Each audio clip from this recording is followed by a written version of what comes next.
Hello everyone and welcome to the Minish Randomizer race. Today we've got me and Wokey on Hello. comms. And on our race stream we've got Razor and Goomba. In the race yesterday, Goomba came in first place by 1 second. It was an incredibly close race. Was a very, very good one. I hope that we can get some interesting action going on today. A seed that's not too rude.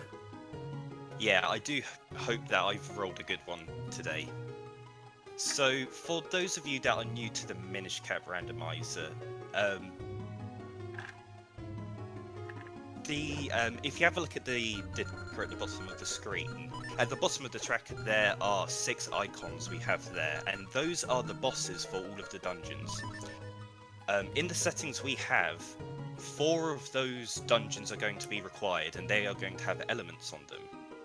Collecting all 4 of those elements is going to open Dark Hyrule Castle, the final boss of, dungeon of the game, and then the players can then go into Dark Hyrule Castle and fight Vati and beat the game. So that is just the overall theme of how this race is going to go. Yeah, I find that with Minish Cap Randomizer, a lot of the time you end up dipping into the other dungeons.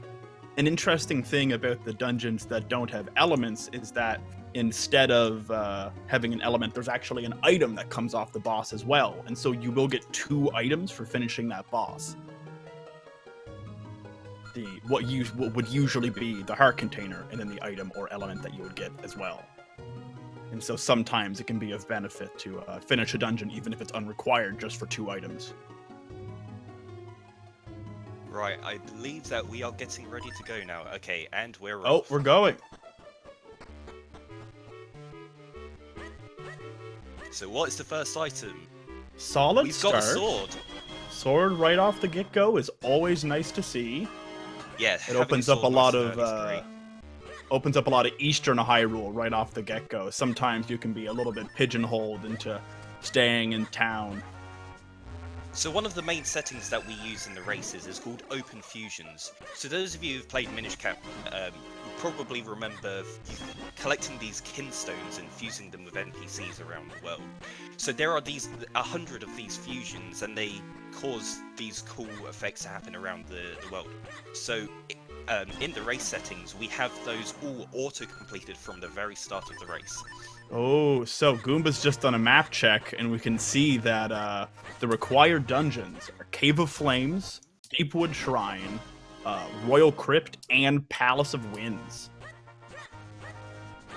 So Palace of Winds has a bit more of a requirement than a lot of the other dungeons. It requires the Veil Falls Kinstones, all 5 Cloud Tops Kinstones. You're gonna need the Cape, you're gonna need the Cane of Patsy, you're gonna need quite a few other things. And here we see Aero showing off the Quick Warp. The Quick Warp is a new element to the game that's been created just for the randomizer, and it incorporates the entire save and quit function into one button. And Goomba's found the cape straight away. Very, very early cape. That could make a bit of a difference in the way they progress through this seed. The cape is by far the most overpowered item in this game. It definitely makes opens up a single lot. It makes every single area faster in some capacity. No shop items are required, so we're not going to be looking for any wallets today, but we did see the boots behind that behind the counter. And Aero picks up the cane from the dojo. So he can still go get those boots. Yes, Aero can go straight to the back of the shop and pick up his boots, and that's where he's going right now. He's just pushed the bookcase and he's heading up there. Very interesting that, despite not getting the cape, he's not going to be missing out on many of the items that are in the town. If Aero hadn't gotten an item that allowed him to go down to the Minish size, he would have missed out on a lot of checks that are in Hyrule Town. So Goomba is trying out everyone's favourite minigame in this game, the Cuckoo minigame. You have 1 minute to collect 3 cuckoos that are hidden around town and deliver them to Anju. Oh, he's cutting it close. Oh, Goomba, quick! Quick! Oh, Did he make it? I think he did. That was close. Oh, just barely. And for 5 arrows as well. Oh my. When I play, I always have my sword on the B button. Goomba has it on the A button, and Arrow has it on the B button. Yes, so there's a discussion as to which button is the best to have it. I'm definitely on the A side of the argument. Oh, really? Okay, Yes. okay. It's to do with swimming, because you want to mash the A button whilst you're swimming, and if you have your sword on the A button, when you come out of the water, you mash your sword instead of using another item like dumping something important out of your bottle or dropping bombs. That is a good idea. That is a good point.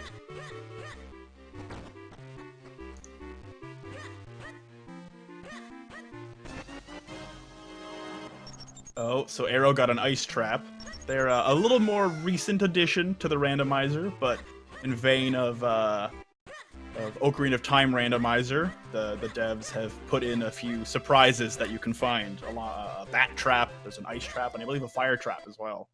Yeah, there are over 14 traps types in this game. That it's really cool, the variety that you get with the traps. It's definitely entertaining. Another interesting quality of life change that was added in is, along with the quick warp, the boots are always bound to the L button.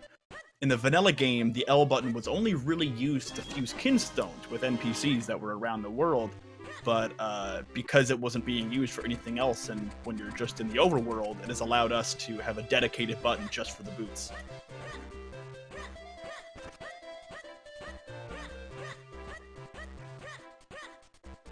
Right, so where is Goomba going? Goomba's opted for going over to the left-hand side of town and to turn small. Because Goomba didn't have the Cane of Passy, he wasn't able to flip over the pot, and go around the town a little bit faster. And Arrow's decided to go to the Minish. The garden in the school. The garden in the school as a Minish. And we saw there was a big red rupee, so 200 rupees in the back of the garden there, the one visible item. In yesterday's race, we saw the cape was there, and we had to wait about an hour before someone got the 4 swords so that they can create clones to open that. So yeah, in this game, this is actually the prequel to the 4 Swords series of titles in the Legend of Zelda series, and this game features the introduction of the 4 Sword, and as we progress through the game and collect higher level swords, the number of clones that the players will be able to create is going to increase. Yeah, one of the interesting things is that in every seed you require to get all of the swords, compared to Link to the Past, where you can get away with just getting the Master Sword, which is only 2 swords. You have to pick up 5 in this game to be able to beat the last dungeon. Yeah, the last dungeon is filled with these puzzles that you have to have 4 clones to complete the puzzles. So Goomba's now seeing the 5 rupees that are behind in the back of the inn. He's going to go check out Swiftblade. And it's interesting, with Arrow not having the cape, he's gone through the town a lot faster, but there's still so much difference in what items they have available simply because they don't have the cape, that it might create a large difference later on. Luckily, the cape is in a rather early spot, so it hopefully won't take very long for Arrow to decide to go down to the south field and pick up his cape. Mole mitts! Oh my! Wow, that's a big advantage. That is a big change. Rather unfortunate for Arrow. And the power bracelets. Interesting. So, though he does have boots, he is able to check the Minish spots that are in the Hyrule Castle area. Mole mitts are my favorite item in the game, so I'm always happy to see them show up early. Oh yeah, definitely. You don't want to be waiting a while for your moments, as there are lots of... Pretty much every area has some kind of digging area to it that At least if a you few don't have the checks. moments, yeah, it will take a long time for you to get back there to check them. If you get an unlucky seed, you can definitely be caught with a lot of backtracking. We've already got people in chat going, "What is this seed?" It's a doozy. I've had seeds like this. And Goomba getting the gust jar. Wow, that I'm getting worried. This cape is turning into a very lucrative Hyrule town. Do I need to cancel this race and generate a harder seed so I'd- something to show off? Well, if Goomba finishes it soon enough, we might just give him another one.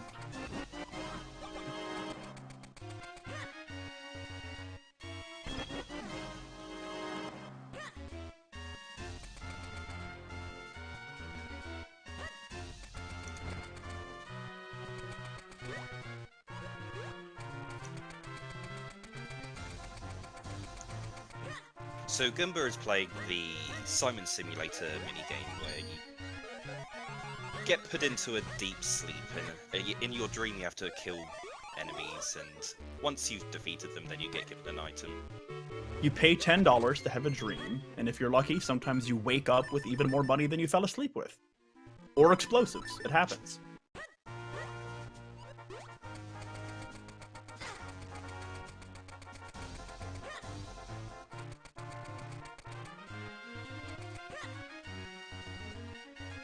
Simon Simulation is one of those interesting checks that you can usually go and see what it is pretty early, but it can end up being a waste of time or super, super lucrative. I feel like it's always either Gust Jar or 5 rupees.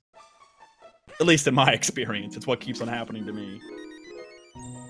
Yeah, you don't... Oh, Goomba's gonna go check the Graggle check Yes, using the Greek. Gust Jar. So Greagle has a ghost that's possessing him, and you need to use the Gust Jar to suck up this ghost and cure him of his ailment. He'll He's then just give a little you bit cursed. reward for saving his life. And then at a later point in the game, once they come to this, the Wind A Tribe's butterfly. house, there'll be The butterflies are nice items. They give you a small boost. There's a few different ones. One of them allows you to swim faster. One of them allows you to dig faster with your mole mitts. One of them allows you to shoot your bow faster. Though none of them are ever required, they're very, very useful.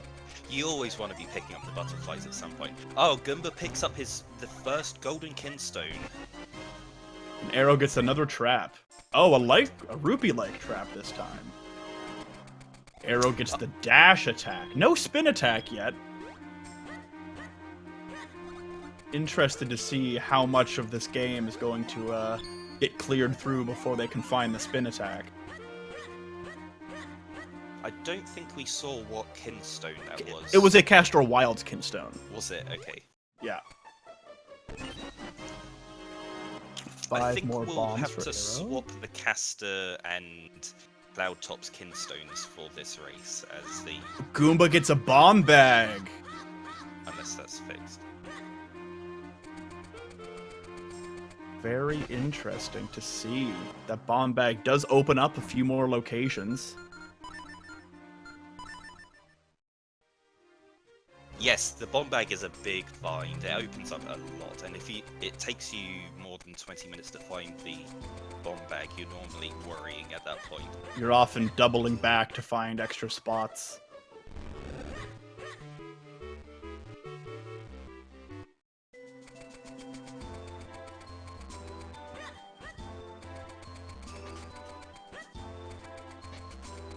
I hope Arrow can find this cape soon. He's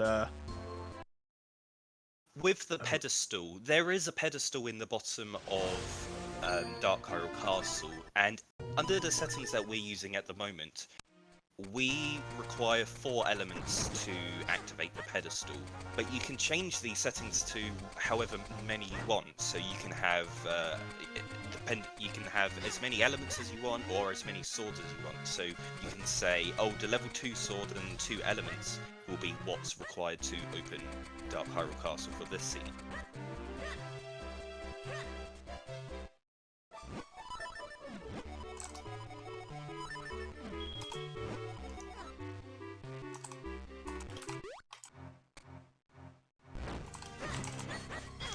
And other pedestal options we have is pedestal finish. So instead of having to go through Dark Hyrule Castle and then beat Vapti at the end of it, simply collecting all of the requirements for unlocking the pedestal finishes the seed, and you go to the credits and you can see all of the post-credit stuff.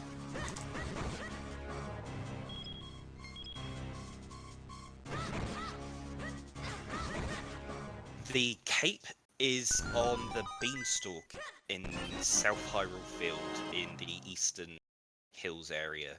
I feel like Arrow is going to have to end up going there soon, but I hope he can make up for a little bit of lost time with these checks in Hyrule Town. He is close, and I do hope that he's going to start rooting in that direction at this point.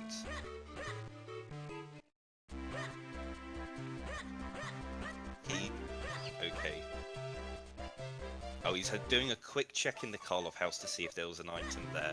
Just a piece of heart. Oh no, what now, Arrow? Oh, I believe that may have been a little bit of frustration. Oh, I think so. Yes, he's now realizing that. Oh, he's gonna get that cape. I hope. Yes, okay, he just jumped off by accident. Good, good, good. And now with that cape, he's going to get a bunch more items. Yeah, he knows what he has done.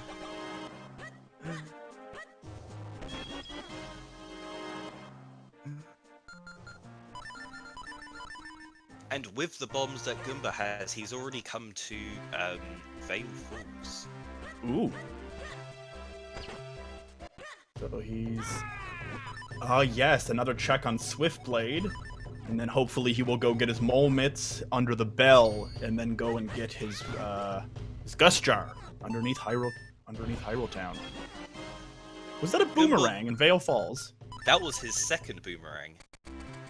Oh, he didn't decide to go and pick it up to get the magic boomerang.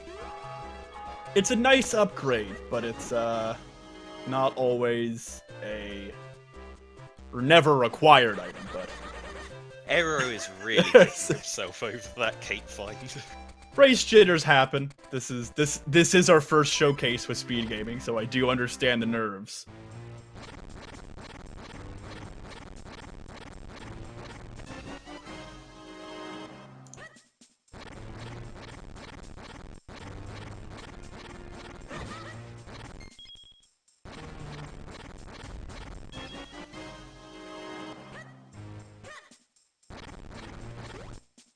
Though, as long as he gets these checks done in a relatively fast time, he does have a few other checks that are he's still got that Goomba doesn't. So the lead may seem larger than it actually is because of this very early separation in their path.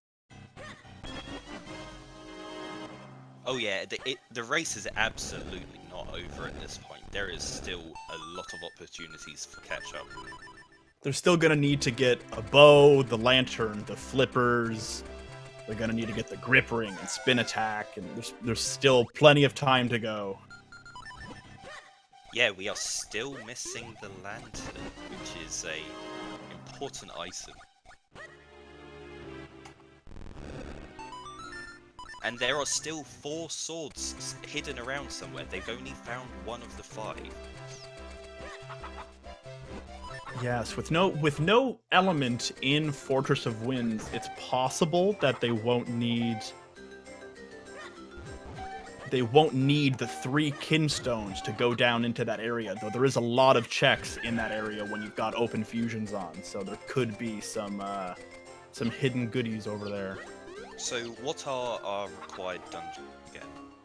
I believe it was Cave of Flames, Palace of Winds, Royal Crypt, and Deepwood Shrine.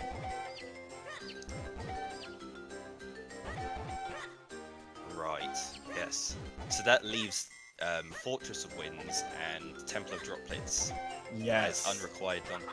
However, those are the 2 dungeons that have the most checks available out of all of the dungeons. Temple of Droplets does have a tendency to hide the odd golden egg.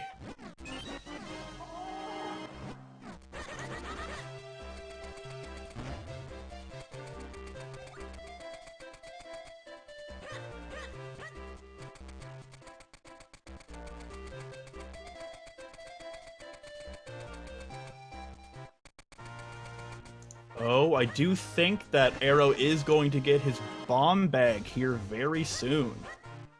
So that will close the gap between Goomba and Arrow pretty well. After getting the cape, he managed to get to all those important locations pretty quickly.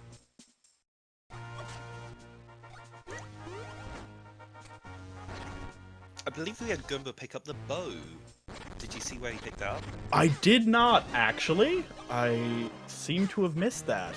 That's another required item that's going to Ah, it was in the Goron Cave. Ah, the Golden Cave. I love...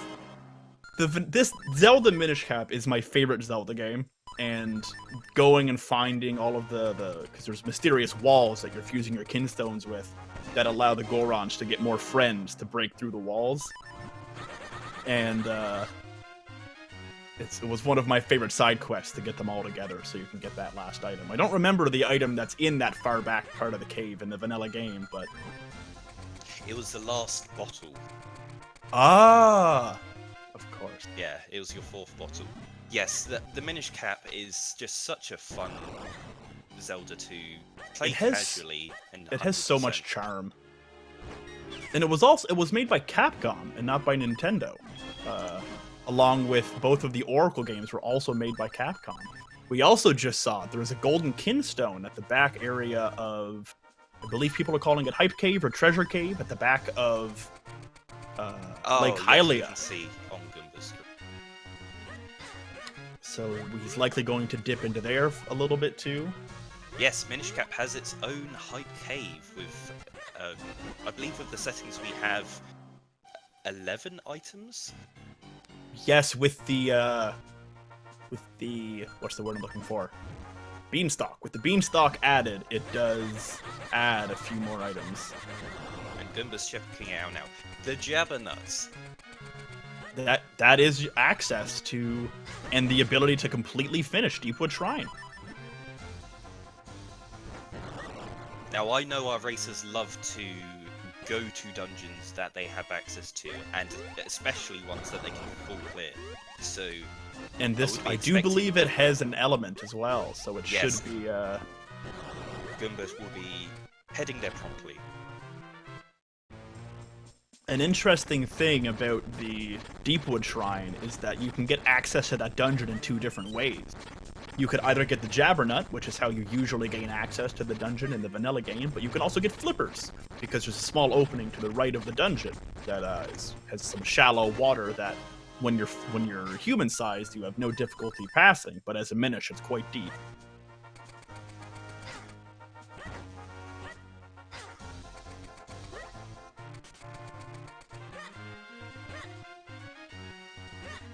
I do believe... And Goomba just got his 2nd bow and upgraded it to the light arrows. The light arrows. And those, despite not seeming like they have a large amount of importance, can be required as well. There's a case in your way up to Cave of Flames, if you're going up Mount Krenel, that you could be required to break some pots by charging your light arrows to continue your way up to Cave of Flames. I've only had that required once in a dozen or so seeds, but it's... And Arrow just pulled ahead by finding the lantern. The lantern. That isn't a very, very good find as well. So we can now see the map on Arrow's screen. So it is... There we go. Deepwood Shrine, Cave of Flames, Royal Crypt, and Palace of Flames. On Goomba's screen, on the top of the Beanstalk and Hype Cave, he did just find the Graveyard Key, which will be required to get into the Royal Crypt.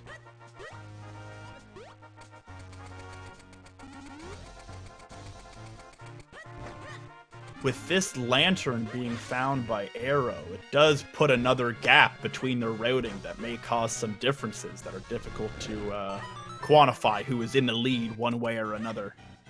It's very possible that they're going to take very different routes through the game and end up with the entering Dark Hyrule Castle at almost the exact same time.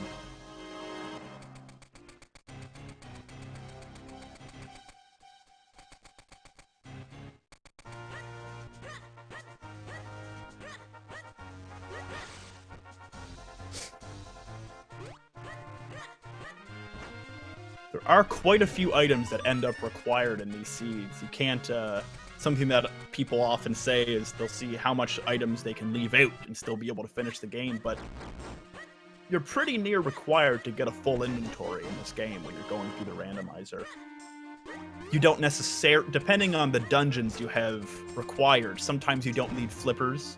You don't necessarily need to get the flute, but the flute is wonderfully useful for getting back around areas if you have to double back anywhere. Yes, I do believe this race is going to come down to who can find the swords.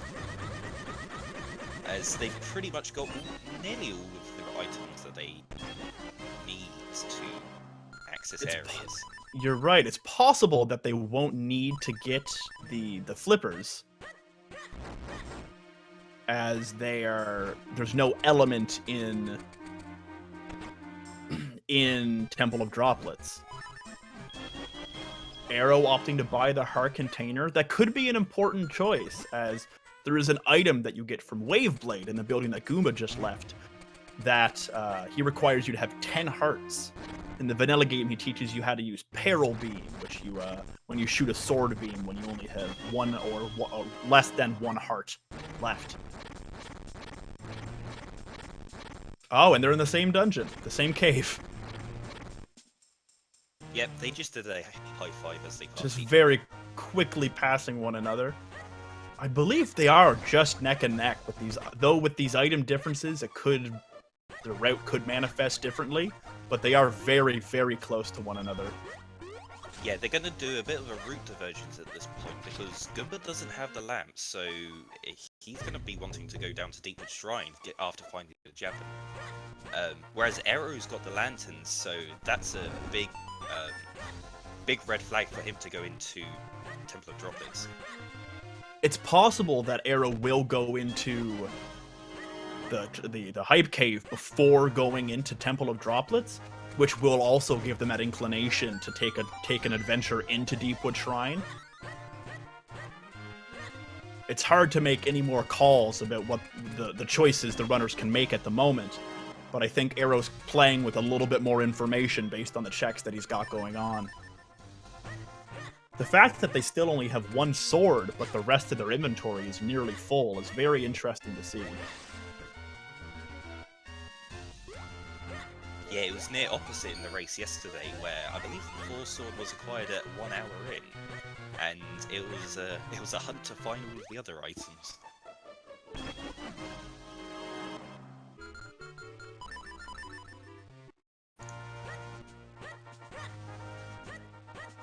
So we do get quite a lot of variations in the kinds of seeds we get. However, the time it takes for people to finish these seeds is rather consistent. The vast majorities of our runners finish the race within 2 hour 30 to the 3 hour mark. Arrow just got his Jabbernut, so that's going to give him that hint to take an adventure into Deepwood Shrine. Yeah, the timing for seeds is pretty on par. I usually play without open fusions, just a personal preference. Race settings aren't that, but that's, people can play the game with the settings they feel. And I usually finish mine around the 3 hour mark, maybe 3:05, 2:55. Cloud Tops. Okay, I didn't see what kind of kinstone that was from Goomba's screen, but that was a Cloud Tops kinstone that Arrow just got. Yeah, I do believe we have one of each kinstone at this point. And Goomba's going to be the first to head into a dungeon, Deepwood Shrine. First dungeon of the game. We'll see how the key distribution ends up, because sometimes, if you're very lucky, you can ignore the basement for a little while, but it's not always that fortunate. Yeah, as Wookie said earlier, one of the quality of life improvements to the randomizer has been having boots on the L button, so you don't need to equip the boots like you do in the vanilla game, just pressing L lets you dash. Which also allows you to do your dash attack as well, which is a pretty nice, almost accidental quality of life bonus that went along with it. And we got a book in there as well. If once someone gets a player gets the flute, it opens up the library. And if you have the library open, you have 3 books in the Cane of Passy. You are able to return all the books to the library, and then get an item from a Minish that is living upstairs. So Arrow's gotten the graveyard key and the roll attack. Yes, there are very 11 interesting scrolls in this game? 11 scrolls. I believe, yes. There's 8 scrolls that are abilities, and then there are 3 scrolls that are upgrades. You've got so the Minish cap spin attack. Oh, go ahead. Yeah, the Minish cap has lots and lots of sword techniques, which makes it really creative with how you can fight enemies in this game.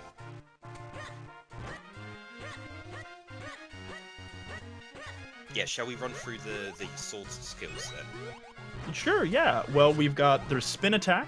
So you get 4 items that you learn 4 abilities from Swiftblade in town. And then there are a bunch of other Swiftblade brothers that are in different areas. There's spin attack, there's roll attack, there's the sword beam, the peril beam. The only difference being a sword beam is when you're at full health, and the peril beam is when you're at 1 or less heart. You've got the roll attack, you've got the jump attack when you're using the cape, you've got dash attack, rock breaker, which allows you to break pots and stones whenever you're swinging your sword. There's the Great Spin Attack, which is taught by Swiftblade the First if you have 7 other scrolls, which can be a very interesting item in the randomizer. The check still does require you to have 7 scrolls, and it can lead to some very interesting progression, similar to requiring 10 hearts to get an item from Waveblade. And the upgrades that you can get are for it could be a faster charge for your spin attack. It could be a faster charge for your splitting whenever you're about to essentially split into multiple parts. And it could also be the length of which your great spin attack lasts.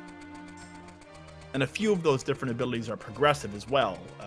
If you pick up the scroll for great spin attack, you get the spin attack if you don't have it yet.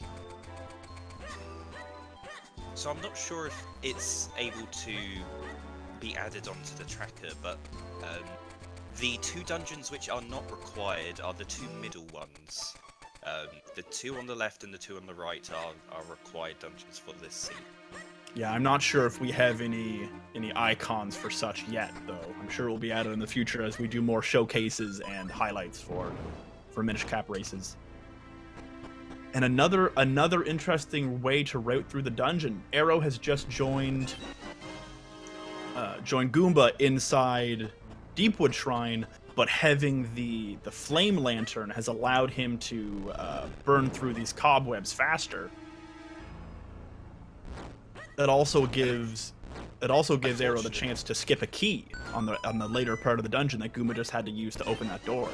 Yeah, it's unfortunate for Goomba. That was his last key, so he's not going to be able to full clear the dungeon unless he picks up a key at this point here. He does have 2 more checks that he can get before he has to quick save or something. So I think the logic does give him another key here somewhere. I didn't actually see what was in the visible spot there, down to below. Let's see what Goomba gets out of it just now. Ah, There's there's his key. Perfect.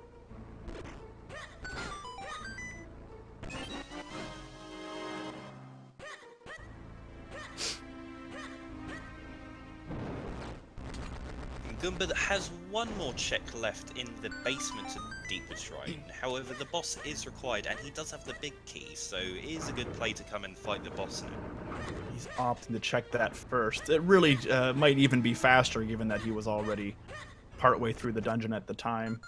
Lets you analyze, because if you are fortunate enough to check all but the dungeon, if it turns out to be a map or a compass, if you're paying attention to what you need, it could be just that. It also could end up being a key for a key. That is a very good point. I believe it is a key for a key based on the way the dungeon works. As he had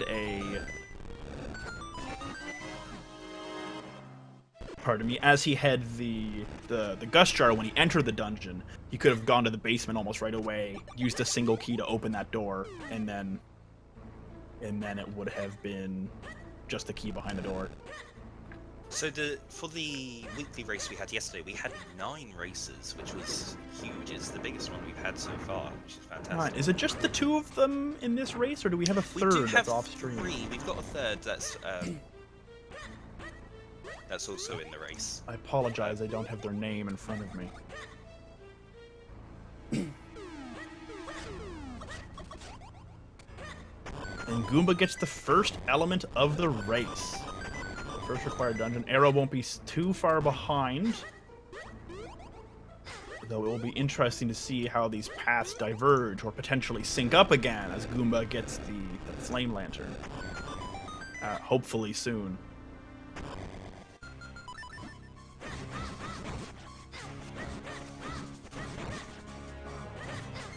Goomba has picked up all of his dungeon items for this dungeon, so he is going to have to make the long trip down into the basement.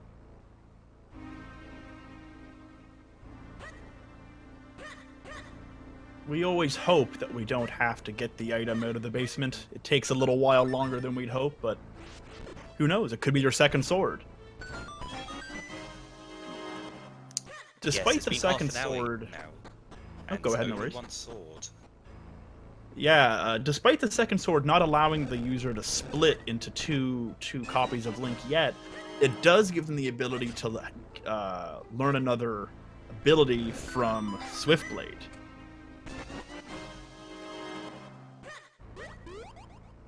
And so Swiftblade in town, if they find another sword, could give them potentially an additional sword. Also, upgrading from the Smith sword to the white sword, which has a green handle, it doubles the amount of damage you do, so it's a substantial damage increase. Many of the other swords don't always have a damage increase, but they allow you to split into more copies and give you a lot of access that way. Yes, between the green, red, and blue swords, the damage remains the same, but it increases the number of clone you have. And then finally, when you get the full sword, then you have a huge damage increase. And Bellari, who usually gives you bombs and remote bombs, just had some arrows for Goomba. Did Goomba go into and talk to him twice? He did, yes. Oh, I think it was just ammunition both times.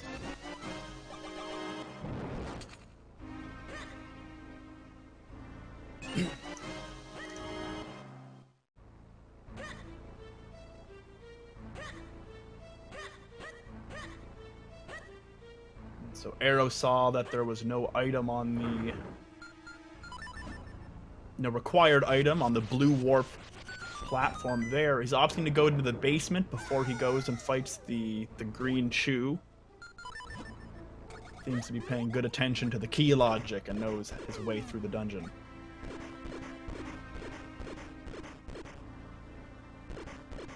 Yes, he has an extra key at this point from using the lantern to skip one of the key doors. One of my favorite little tricks is being able to save that key there. It can allow you to cheat your way through the dungeon just a little bit. And that jump using the cape. It is very, very clear why the developers gave you the cape last in this game, as it very, very clearly opens the game in a way they did not want you to be able to do very early. Yes, absolutely. every dungeon in this game prior to having the cape has a huge skip available to you if you do have the cape. The last couple rooms in Cave of Flames are completely out of order. Oh, Goomba's going to go and check, I believe, Grimblade? I get their names confused, but... Yeah, this is Grimblade. Goomba picked up the lantern and is now going to be doing a lot of overworld checks that require the use of the lantern. I believe with that check, they're very, very close together now. Now, We'll one have to important see where item they find that is missing from their trackers is the bottle. Neither of them have found a bottle yet. Yeah, and it does open a relatively large area. They need the bottle to be able to get into Mount Krenel. You're able to kind of skew your results if you've got the bottle but no bombs, or the bottle but no grip ring. You can get a good deal of checks if you've got your Cane of Passy or some other items. But having no bottle at all just kind of leaves you out of the location altogether. And Cave of Flames at the top of Mount Krenel is a required dungeon, so they want to be is. a bottle at some point. And hopefully rather soon, you kind of want to be doing Cave of Flames by the hour mark. It's the seeds where you get your bottle and your bomb bag very early are very nice. Being able to check those items in Cave of Flames are usually pretty satisfying. Now, I like this play by Goomba. There is one place that they are going right now, and that is Temple of Droplets. It's very common to take, no pun intended, to take a dip into Temple of Droplets to see the items that you can get. Though they don't have the flippers, there is still a large amount of items they can check between having the Gust Jar and the Cape, which allows you to essentially bridge a gap that separates the right and left halves of the dungeon. So they'll be able to get all of, except I think one check with these just items. One item that is an underwater item, so that's the reason why you need the flippers for that. Everything else is obtainable without the flippers, even beating the boss. They may opt to not beat the boss at the moment, as it does take quite a while to get the boss into a beatable order. Usually you have to open 2 doors that will shine light down onto the element that is frozen in the center of the room, along with a large Octorok. And whenever you thaw it out, the Octorok swallows the element, and then you have to go and beat it so you can get the item. Though the time it takes just for those items is very often left by players, as it takes quite a while when it's a non-required item, when it has no element on it, rather. Yes, absolutely. You do not want to be going to have to fight Octo when a key is not required. It is Fortress of Winds that is the unrequired dungeon for this seed. Palace is required, so you're going to need 5 golden pinstones for the Cloud Tops. And even Cloud Tops has quite a few items as well. You end up getting, I think, 7 up there alone, and that's even before when you're doing closed fusions, when you don't have all of them open already. Getting access to the house that the Wind Tribe live in gives you quite a few checks.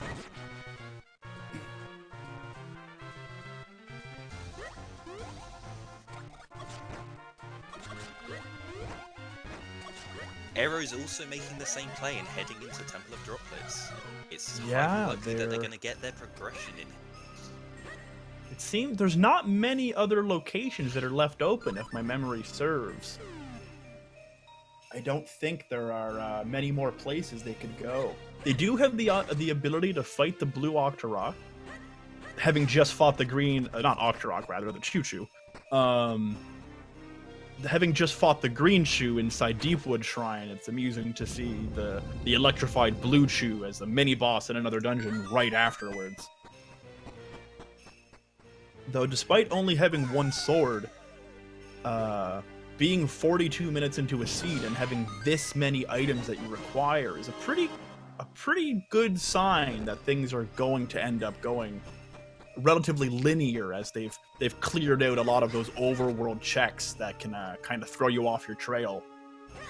Oh yeah, it looks like the seed is definitely setting up for a chain of swords, where you collect one sword and they will open up a new area that the next sword in the logic will be in that location. Yes, so how the randomizer works is we do have we're looking for 4 elements to be able to open Dark Hyrule Castle, and There are 6 dungeons. there are 6 dungeons, and we can have any one of the 4 elements on any of those dungeons. Every seed we load, we hope that we don't have to go into Palace of Winds, but inevitably, we have to go into Palace of Winds. And already in the short time that we've had this randomizer up and running, we already have a very common prediction, and that is the go mode for the seed is in Fortress of Winds. It's pretty much almost guaranteed that that is going to be the case.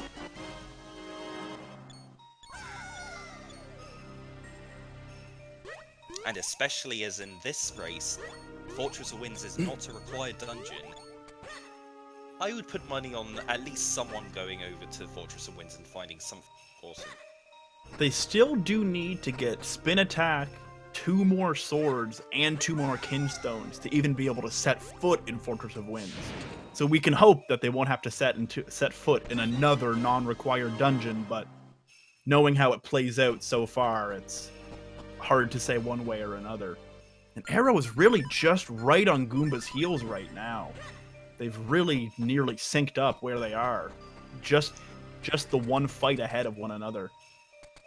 So there are various different settings for the randomizer, and one of the settings is an open pedestal, which, open Dark Hyrule Castle, where Dark Hyrule Castle is open from the beginning of the game, and the pedestal isn't what opens it. And instead, what the pedestal does is, when you collect 2, 3, and 4 elements respectively, you can go to the pedestal and collect items from there. So there are 3 items available on the pedestal.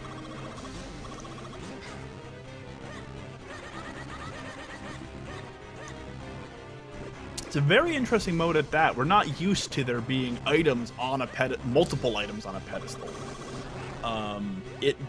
Doing that is usually in the vanilla game. After you get 2 elements, you go to the pedestal and you get your red sword, which lets you split into 2. You go back after you get your water element, and it lets you split into 3. Then after you get your wind element, you fuse it and you get the 4 sword. And so being able to go back multiple times and get items every time makes it feel a little bit like Swiftblade, but every time you have to sneak past the guards that are in the courtyard. Though we'll see them do that once after they've gotten all of the elements.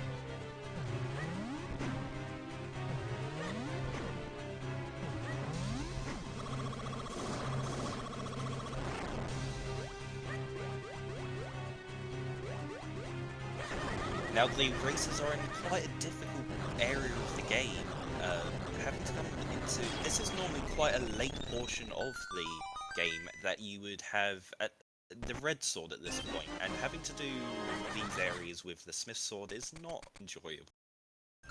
Oh, I was going to say they got another wallet, though it seems that Goomba was just covered in mud instead.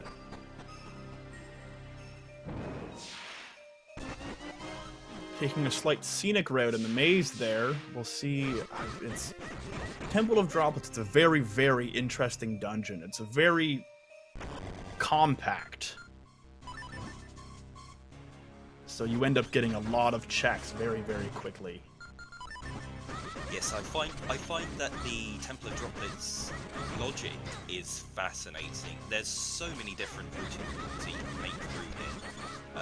So they're going through this backwards currently. They're going to the right-hand side first with the lantern, whereas in the vanilla game, you go to the left-hand side and go through a lily pad maze to acquire the lantern so that they can then go to the right-hand side. They're completely skipping this and going to the right-hand side.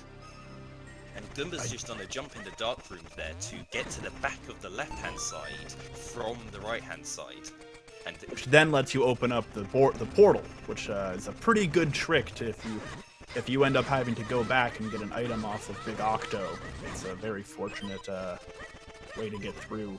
I don't think I've ever had to fight one of these, I believe they're called scissor beetles, with just the smith sword, and it seems like it would be awful. I definitely advocate for using the boomerang in this fight. For some reason, these enemies get stunned for a really long time with the boomerang, which makes them much easier to fight.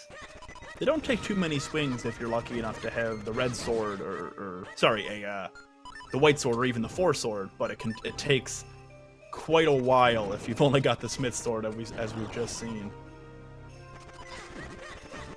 And Goomba's going to be showing off the lily pad section backwards. There's a very interesting trick that can happen if there's a room on the left side here that goes into a... Oh, there's our first bottle. That is a big find by very Goomba. Interesting. So as I was saying, you can see Goomba's, after he gets this item, he's going to go into the left side, and there'll be a chest trapped in an ice block, similar to the chest he just opened the bottle out of.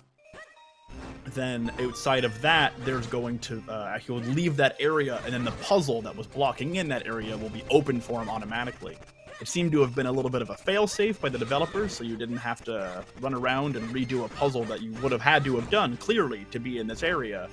So they'll just solve it for you.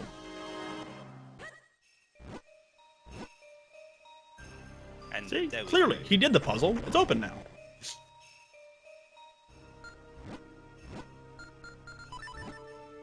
Yes, so the enemies in this room drop piles of dung on you and make Link stinky, and that's one of the effects that the developers have decided to put in as one of the traps. When I was very young, I always thought they were walnuts or something similar. I don't know why it never occurred to me that it could have been poo, but you know, live and learn. Now Goomba doing the Matterpillar fight on ice. A wonderful, wonderful ice Matterpillar fight, where if you stand at the wrong angle, you may bounce off the wall or slide past him. Arrow has successfully done the puzzle as well, and is really just, it almost feels like only 30 seconds or so behind Goomba. Maybe a little bit more, but it's genuinely a very, very close. And how close their routing's been through this seed so far. I imagine Arrow is still feeling a little anxious based on not getting that cape for a while, but the difference that it caused was, at this point, minimal compared to the effect it could have had. He's opting to not open that chest, and it has a bottle in it. I really hope he's going to go back for that.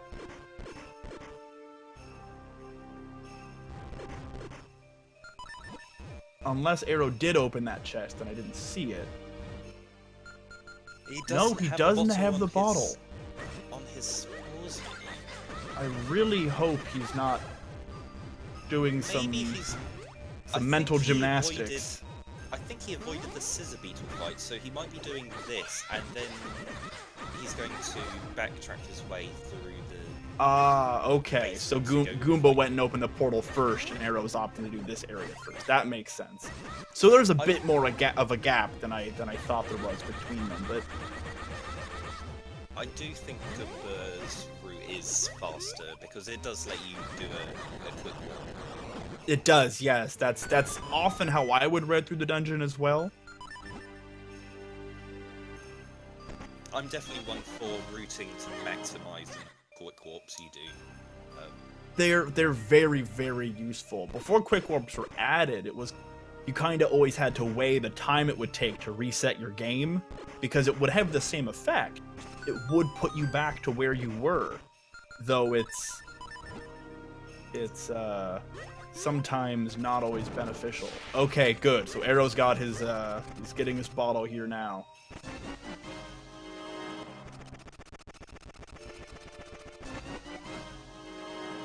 Right, that should be a big red flag for Arrow to head directly to Mount Krenal.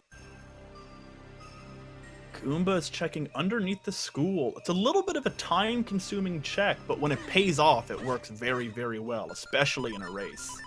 Yeah, this is not a check that you want to be leaving. Many people have been scorned in races from putting this off for too long and it having a item.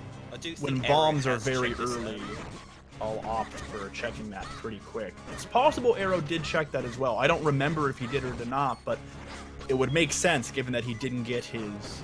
Well, the bomb bag did require having the cape, didn't it? So I don't know if he may have. I was going to say if he got the bomb bag earlier, but...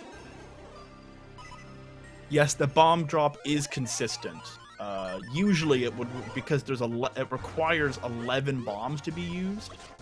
The randomizer devs put in a 5 bomb drop there just so people wouldn't have to do a little trick to be able to get into that chest. It was it could be a little bit finicky and sometimes just didn't work for what felt like no reason, so it was added there as a little quality of life change. It's possible for any player to do it with 10 bombs, but just to avoid the pain having to reset and go and get the bombs somewhere to try again, just throwing a free 5 bombs there just makes things nicer. Just another quality of life addition. Exactly. The check's pretty time consuming as it is. So Aero is heading right to Mount Krenel. Goomba's gonna do some more town checks, though I'm not sure any of them have been particularly significant. And here's where the bottle was useful for. You need to water this seed to be able to actually climb up the start of the mountain.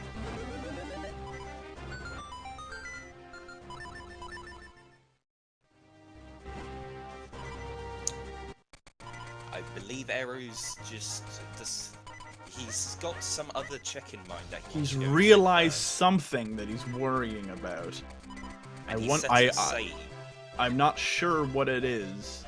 Ah, it's the fountain. Oh yes, they can get all 3 checks in the fountain, and Goomba's on the way there as well. Yes. So Aero's put a save there so that if there's nothing that's useful there, he can just reset his game and go straight to Mount Green. Ah, so no quick warp, just a save and quit. Interesting. Yes. I've not considered, I wouldn't say abusing, but using the save and a quick warp in intermittent ways. That's a very interesting use. The quick warp and saving and quitting are have different uses and different strengths. As quick warp just reloads the area that you're in, or the last time the area text appears at the top of the screen. A save warp you can do wherever anywhere, you really. Save. Yeah.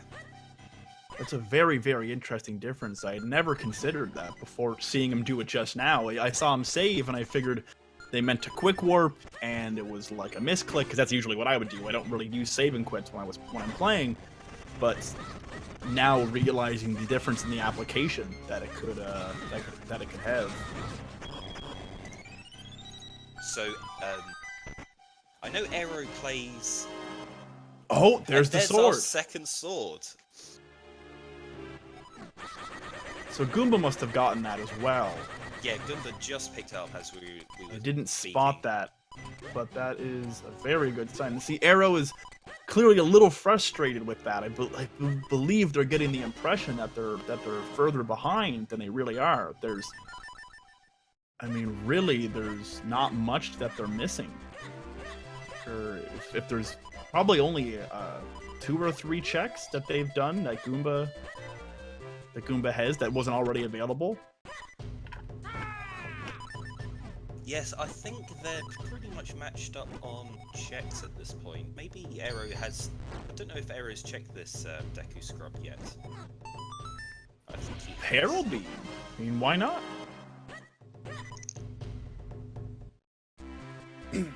We also have a few of the developers for the randomizer in chat. If many people are asking questions to see about different things that can be done. Ah, Arrow's opting to get the other Graggle check now. Yes, I do believe they have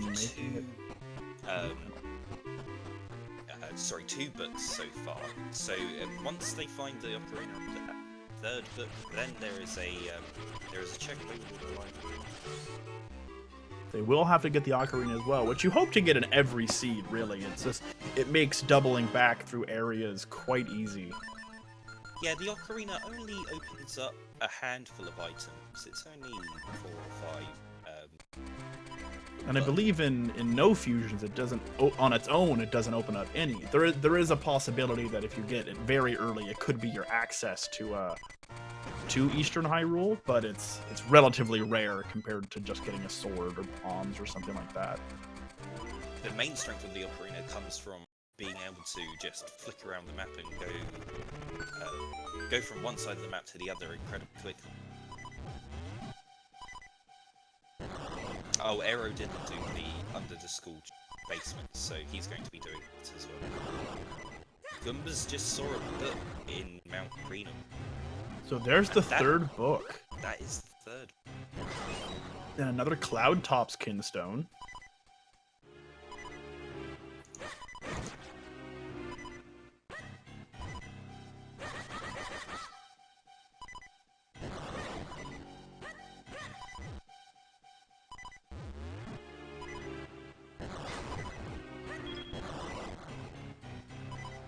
I think the beetle has caused both Goomba and Aero issues in this. A little bit of strife, yeah. They still need 2 more swords before they can check that chest that's on top of that little pedestal. Yeah, they have to go down the right side. Hasn't really helped them out at all. I mean, it will help in fights.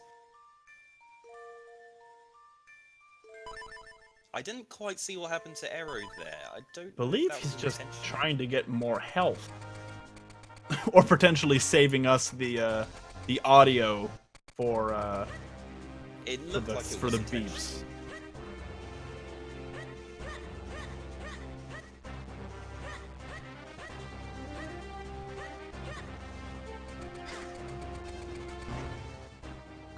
Aero only has 3 bombs here. He really wants to be picking up more on this climb.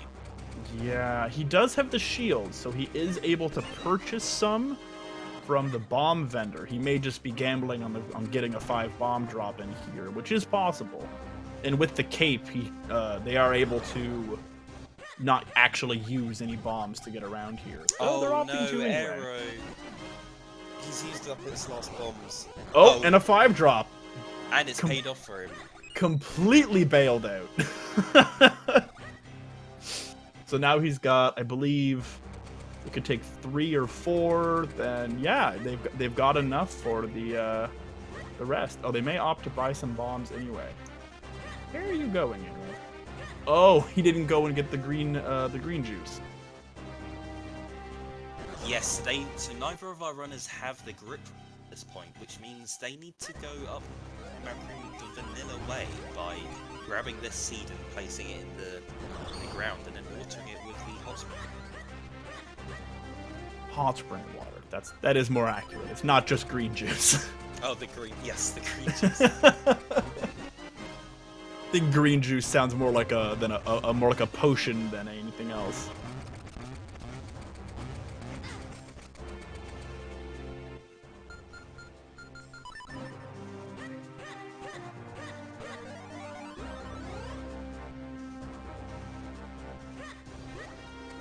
Goomba's going to be making it up the next small area. I believe there's maybe 3 or 4 more checks up here. And though they're really running out of places they can go, there's not many places left. If they don't find anything of value up here, there may be something worth checking on the boss in Temple of Droplets, which is not always fun to go and do.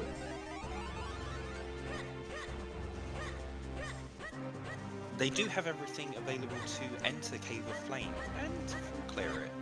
We're just over the hour mark now. It's very interesting seeing the amount of items they have. It feels like they could hit a go mode and just at any moment, really.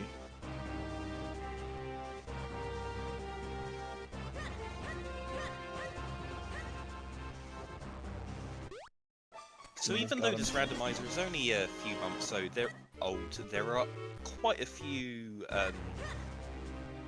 things in the randomizer that you would expect from quite an older randomizer. So we've got a key sanity mode.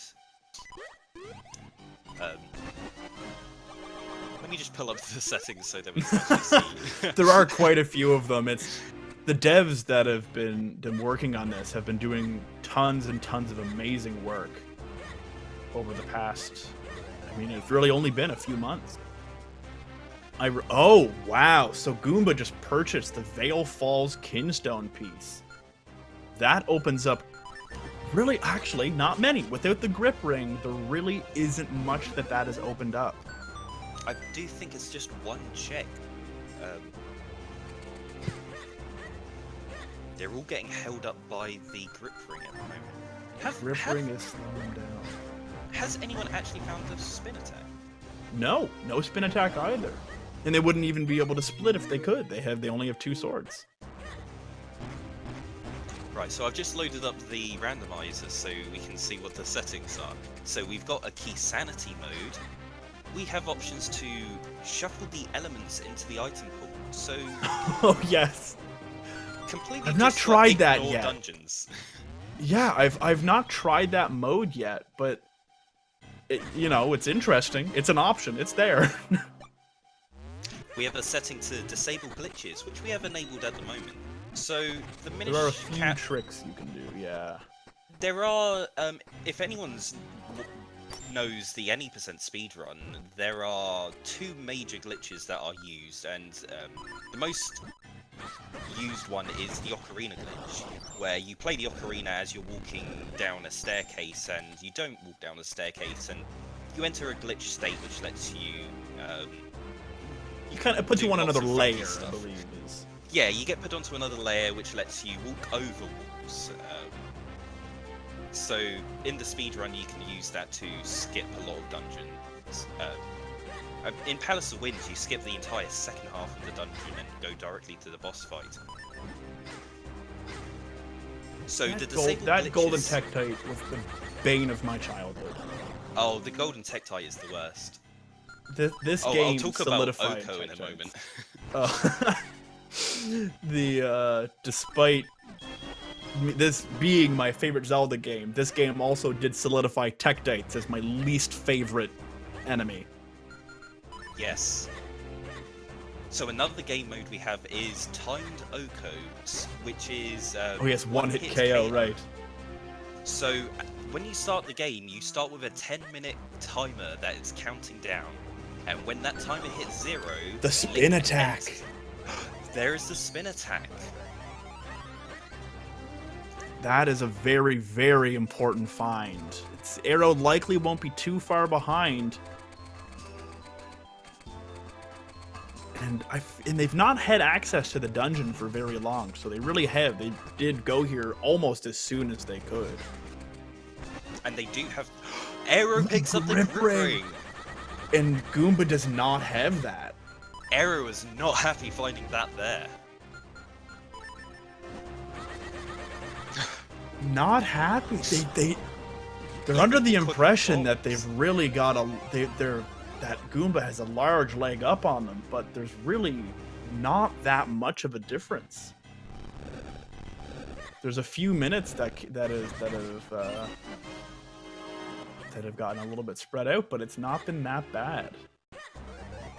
It's still hard to tell who's ahead at this point. I think Goomba has a slight advantage, but Arrow's going to be heading into Cave of Flames and picking up the checks that Goomba's getting now, and Goomba's going to be heading out to Malari's Mines. And I think it really will come down to... It could just come down to RNG or competency in the Vatty fight at the end of the game. If this is the difference in time that they've got and this persists, it seems like they're close enough.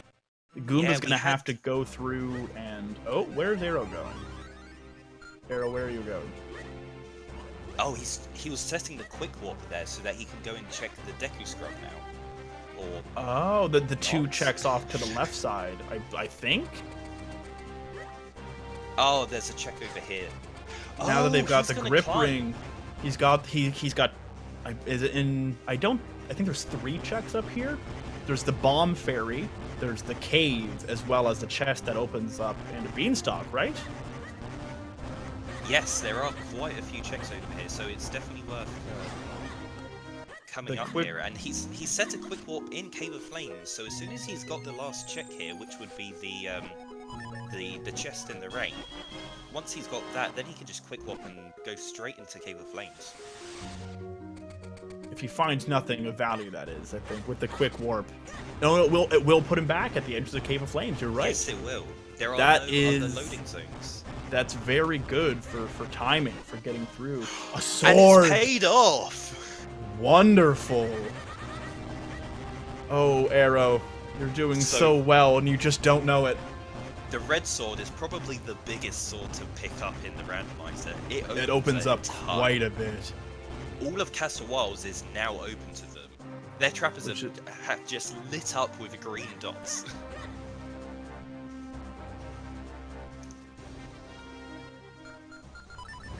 Oh, but Arrow still doesn't have the spin attack. You're right. Well, he'll get that in Cave of Flames, which is up next. It is a required dungeon, so he will get it very soon. He's thinking this is slightly odd. He's like, I've got the red sword, but I can't create any clones yet. Where is my spin attack? I feel like I would be very confused doing this seed as well. The item progression was very, very generous, but it also was kind of stingy on swords for a while. And this is what you can do. If you look at Goomba's screen, you can see how your routing can shift in the last room of this dungeon when you've got the cape. You can skip basically the entire thing. Yeah, this is all completely out of order. And here is some more rupees. So Arrow's going to quick warp and go back into Cave of Flames, but... Oh, where are you going now?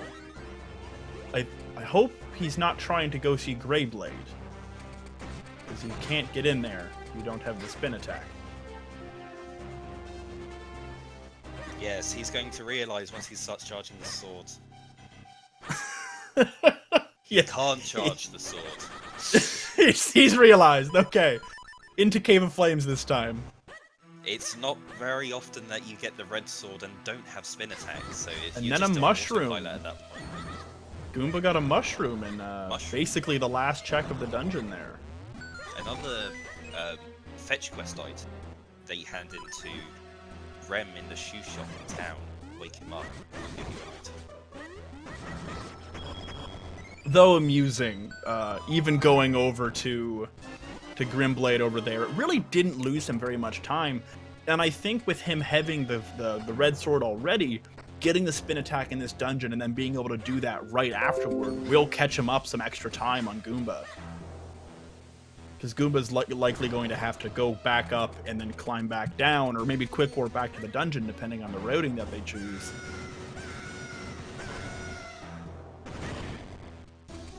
There's still plenty of time left in the seed. There's a lot of things can happen.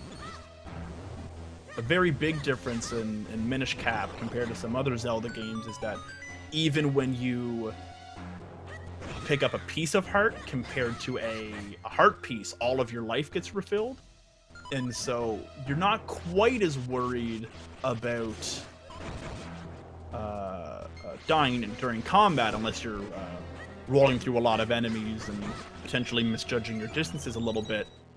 Yeah, rolling through enemies on low health. Who does that? Yeah, really.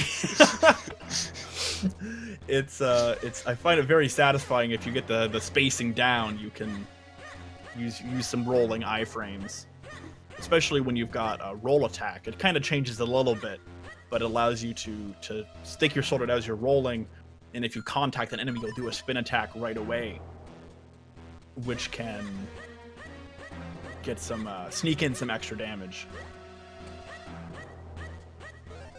Yeah, there isn't much to talk about Cave of Flames logic-wise. It's just an incredibly linear dungeon. It's pretty linear. It's my favorite dungeon in the game. I think Gleerock is a wonderful boss. Oh, Gleerock is, at least he's not There, Arrow got the spin attack and is once again a little fed up with themselves, but they're really not that far behind. Yes, they are still remaining incredibly close.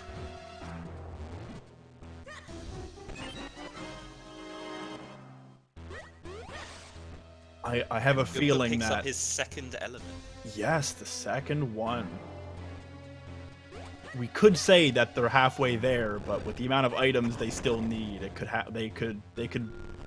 We don't know how many more places you're going to end up checking. I mean, they have 3 cloud tops stones at the moment. We only They need do 2 more. need That 2 is more. important.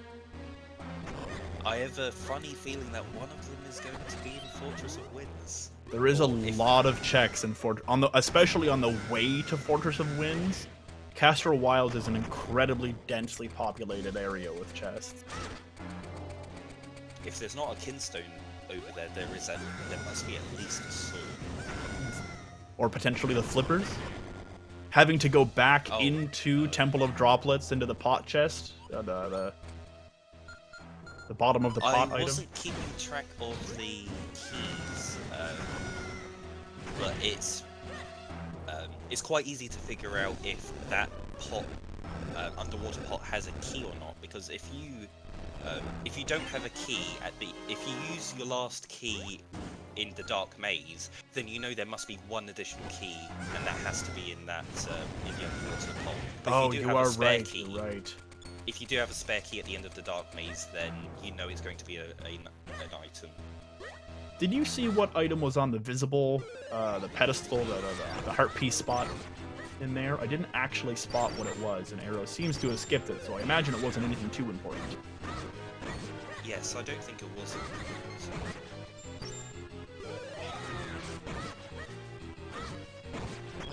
Arrow clearing up the gray choose.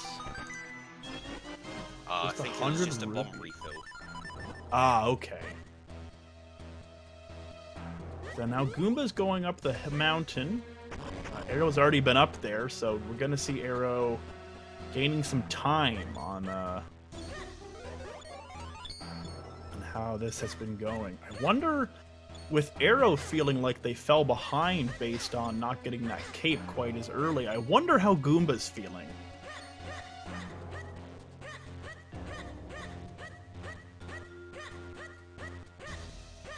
I think imagine that when will it be feeling comes a lot to better once they pick up their red sword in this chest here. yeah, I imagine it's going to be a pretty big thank you moment. So those of you who weren't around at the beginning of the seed, we had an incredible amount of items given straight off the bat. The cape was in first we had a sword in Link's house, and then the cape was in the beanstalk in Eastern Hills, which you can collect straight away after getting the sword. Yeah, it put it in basically immediately available. And Arrow missed going to that beanstalk right off the start, and I believe it's put Arrow in a feeling that they're running behind and they're constantly been trying to catch up, assuming that under the assumption that Goomba hadn't made a similar mistake.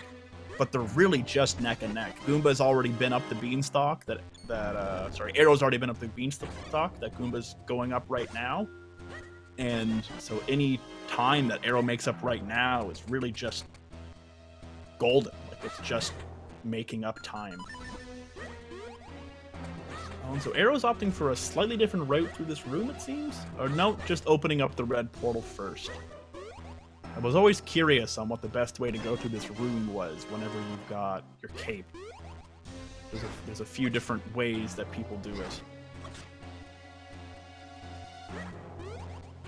Yeah, so Goomba has full cleared the top of Mount Greenhill. I think they still need to go and do Greyblade, though. They do. I imagine that's where Goomba's headed at the moment. Yes, it does seem he's going over there. And that's a pretty good check as well. It's got 4 spots.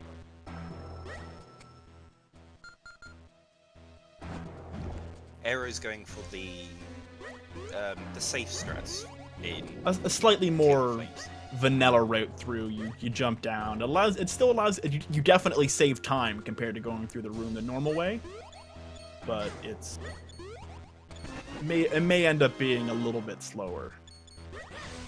No, I've not seen what the first item was for Goomba in that right chest, but we do see a bottle on the left, on the open container there. A heart container, so that does put Goomba up to 12 hearts. And then another kinstone. And there was another Cloudtop's kinstone, so they're just that's one 4. more. And then they have access to well, they will be able to get to Palace of Winds, but they won't be able to enter, so they still need one more sword. They do, and that's interesting. It's curious where that's going to end up showing up. So Goomba has a few choices at this point, whether or not to go to Castor Wilds and get a bunch of checks over there, or head up Vale Falls and go to the Cloudtops. Yeah, it's hard to say. Oh, it does seem like they might be going up to Vale Falls. I wonder if Arrow is going to go to Castor Wilds and see if they can strike it big there. Or using the Wake Up Mushroom to wake up Rem.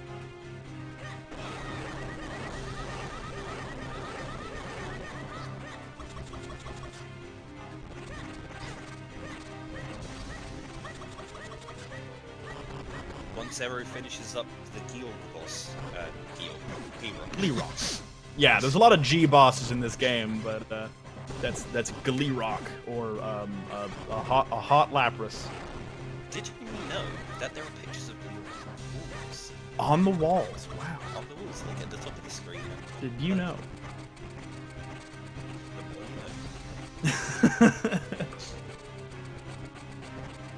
So Goomba does seem to be opting for the Castor Wilds area.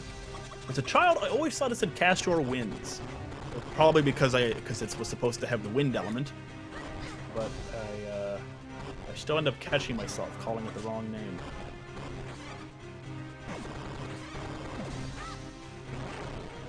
Yes, Arrow's got the right idea with this boss. If you accidentally get set on fire, just run into the lava and it will just reset your being set on fire. Exactly. And a clear lesson is that, according to this game, the best way to stop your momentum when you're running on ice is to jump. You just jump, and then it cancels all your momentum. Oh, Goomba found the bottle of dog food. It's another fetch quest item.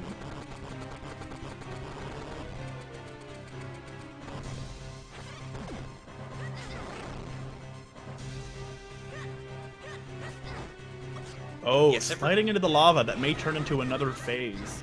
Yes, hopefully everyone unfortunately. avoided the beanstalk that just climbed up. There are a few buggy textures. I didn't quite see that, actually, so I did miss it. I've been watching Arrow's boss fight. Everyone's aware of that beanstalk. Arrow's finishing up the fight with Gleerock. Gonna get that element, and then they're gonna check Greyblade, and then they're still right on Goomba's heels. If there's a route diversion that happens somewhere, it'll probably decide the winner of this seed. Yeah, all of the wallets are useless at this point. There was nothing in the shop. Yeah, we saw the shop pretty early on. I believe it was 20 rupees for the 80 rupee spot, and then just refills for the rest. Though the shopkeep did have some boots sitting behind the Goomba having a very nice fight with the Dark up there. counter. That's the word I'm looking for. Yeah, it's a pretty clean fight. There's some very interesting choices that you can do based on the different moves that the Darknut's able to do.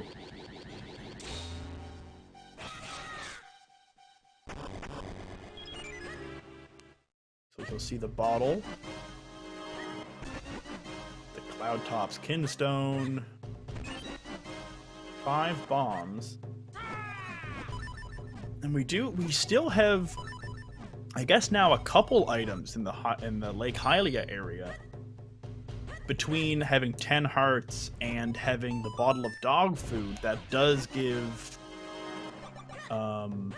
it does give access to another check, as Waveblade requires you to have 10 hearts.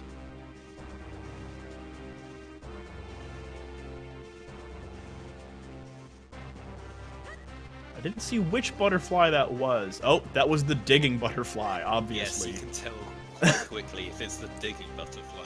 It's not the most useful butterfly in the game, but the digging butterfly is by far the most satisfying. Definitely.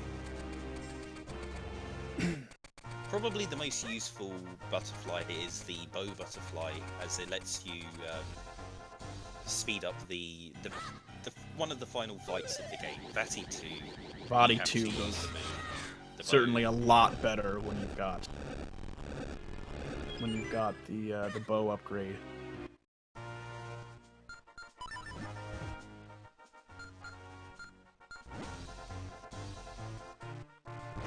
Arrow did get his 4th Cloudtops Kinstone in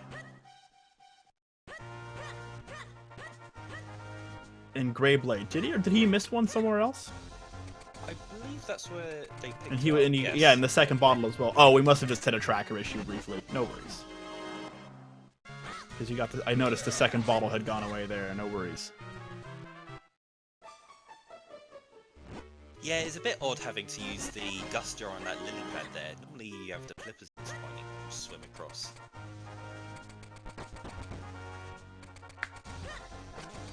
Goomba's doing probably the longest Minish section of the game. Oh, certainly. It's got a lot of checks. Takes a very long time to go through this area. Are you able to check the whole area without flippers? Or I believe there's one check you have to have the flippers for as a Minish, right? Yes, you have to have the flippers to be able to check the furthest one away, right? I believe we call it the hiking, go hike checks. It's a pretty long walk, yeah. Yeah. But in the bottom right corner of Castle Wilds, there's a hole in the water area, and it's a tiny hole, so you need to be a Minish, and you swim into that hole, and there's a cave with 2 items, and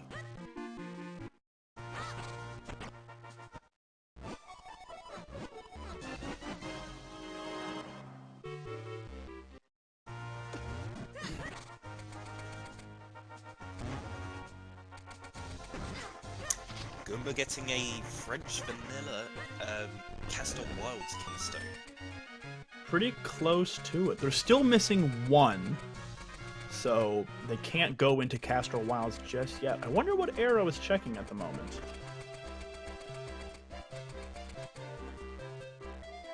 They are thinking.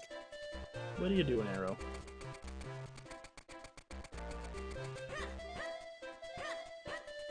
Realizing... Oh, are they going into Cloudtops? I think they are.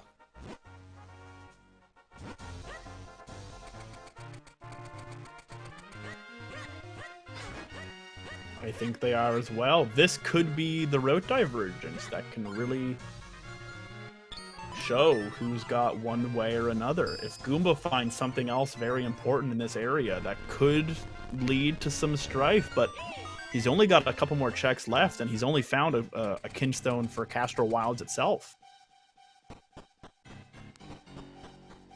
Goomba getting lucky and finding Great Spin. I believe that was... So they have 7 scrolls to be able to do the... So this will be their last check in the area, I believe, and they got just some arrows. So was there anything required in the area? Just potentially there was one Castle Wilds Kinstone. So just potentially a Kinstone to its own area, which if Arrow ever goes back there, that would be something he gets anyway. So this could have been a lead change. Yes, Arrow opting to not go over to that area really could push him ahead. Oh, and Goomba going for the dog food check. And likely Waveblade as well. We'll see if that's something important. If that's a sword, it could really shape out the rest of the seed, especially if... Oh, so just 5 arrows there.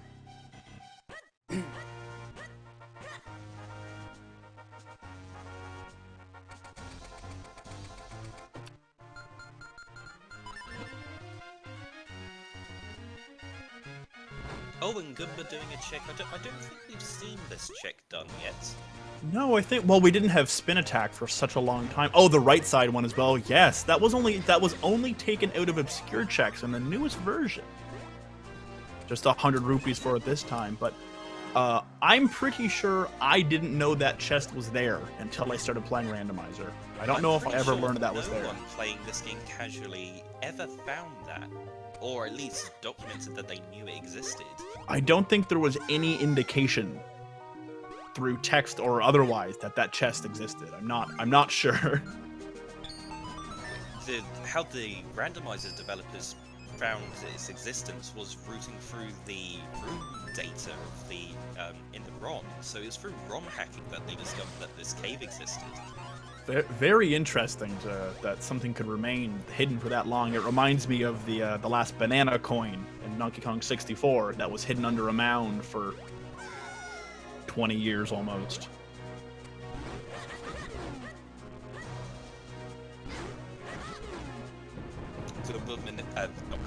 Aero was manipulating the piranhas there to jump off the platform. Probably the best way to deal with those piranhas, as they can be quite trollish.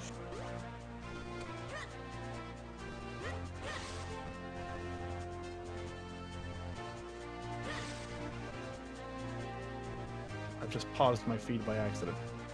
Okay, we're good. I'm back. Another empty bottle.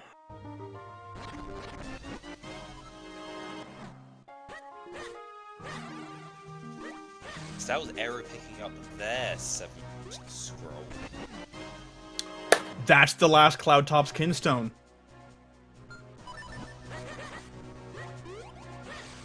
Potentially still frustrated, but... That's vanilla. I think it is. Maybe. I don't remember. Do you get all of the Kinstones for this area up here? I think you do. Yes, you do. I think that chest is one of the chests that does have a Cloud Top's Kinstone in it. That is a incredible find for Aero. That Goomba spending the time in Castor Wilds really has been an unfortunate mistake. It's given him more hearts, but it's given Aero had a this change lead. in the lead in race, and Aero is pulled ahead of Goomba from deciding to make the play to go up to Cloud Tops. And there's the sword. They can finish Palace of Winds and Royal Crypt. They need one more sword, and they can finish the game. That is all we're hinging on now, is one item for Go mode, and that is the Force Sword. That's an amazing find, really. It could be on... Unfortunately, there is a few spots that it could still be on for Big Octorok and other checks that are in the Temple of Droplets, but Arrow's in a pretty good position. Not a huge lead, but that's definitely pulled back what happened. I imagine Arrow's still a little frustrated about how the seed started, but based on this information, they're in a golden position right now. Chat is deciding to come up with the worst possible locations that the sword can be in. Oh, as chat loves to do. Inside Dark Hyrule Castle, because the Force Sword isn't required to actually enter Dark Hyrule Castle, and there is one check you can do without it, so there is the possibility that it could be there. I'm unsure if that would be worse than on Big Octo, though.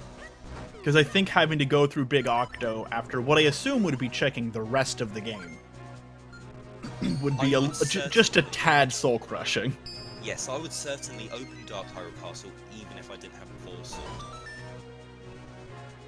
I've yet to have a seed where I had to go into Dark Hyrule Castle without the Force Sword. It's a pretty fringe case, but it's interesting. Yeah, Goomba also picking up his last Kinstone here, and realizing... I wonder if Goomba's a little nervous now after losing some time for going full clearing Castor Wilds.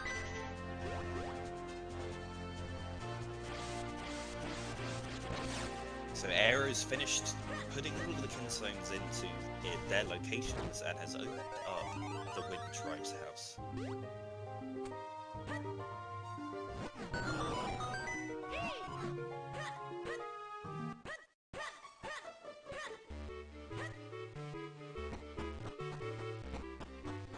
One of the nice things about the Open Fusions mode in this is that you've got the warp tile in the top of the clouds here that you can use to get back down to Link's house, and you don't need to. It means that you can avoid having to go all the way back down Pink Falls again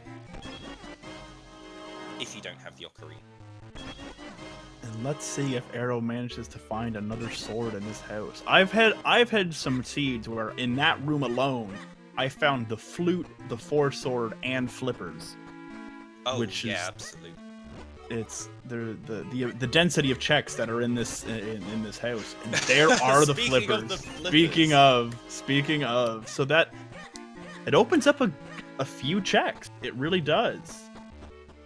I wonder if Arrow's going to take advantage of some of those checks before going up into. I believe they are. They're going down the tower right now, and they're going for the teleporter. There are a few good checks they could do, especially there's a good number of them in Lake Hylia. There are a few in town as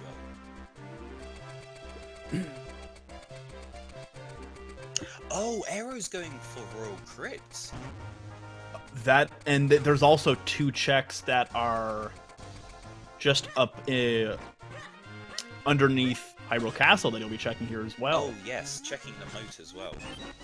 If Arrow finds the Four Sword here, he can go mode Palace of Winds, which is wonderful. You get a good you essentially, if you're lucky and you get the big key early in the first half of the dungeon, it allows you to basically steal keys from the front of the dungeon and then use them in the back half. It's a very, very good way to get through that dungeon. It's a bit of a gamble, but I don't know if it goes poorly. I don't think Arrow's really losing much time. I think they just stand to gain time. It's faster to go mode Palace of Winds than to go mode Royal Crypt, because all of the checks are pretty much on. You run past in Royal Crypt. At best, you get to skip one check in Royal Crypt. Being able to go mode Palace of Winds is. And I believe that both our runners do have the power bracelets. It was available rather early on. They do, yes. They can full clear Palace of Winds. They don't have to worry about the pot chest.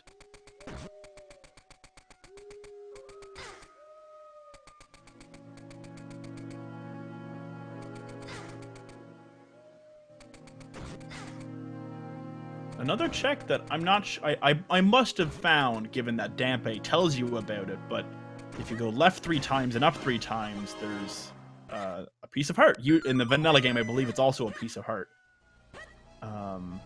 But there's that check there. One of the differences Minish Cap has to A Link to the Past is that when you're in a dark area and don't have the lantern out, you still have a tiny light circle around Link, and it's big enough so that you can pretty much go through all of the dark areas of this game just with that little... yeah, logically the lamp is still required when you're going up to Veil Fall, when you're going through Veil Falls and when you're going into the graveyard. But if...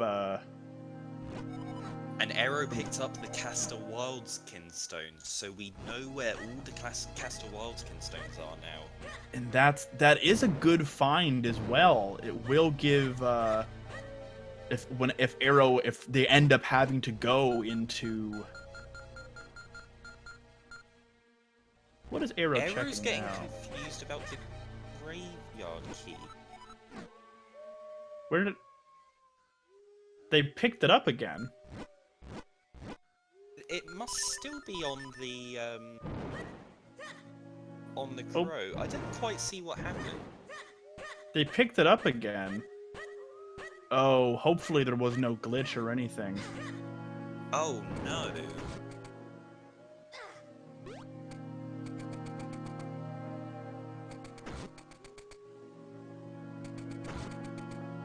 Yeah, that's really bad.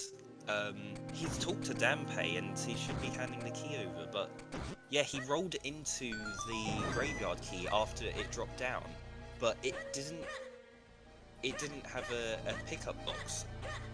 It didn't show any text. That is incredibly unfortunate. I've not seen that happen before.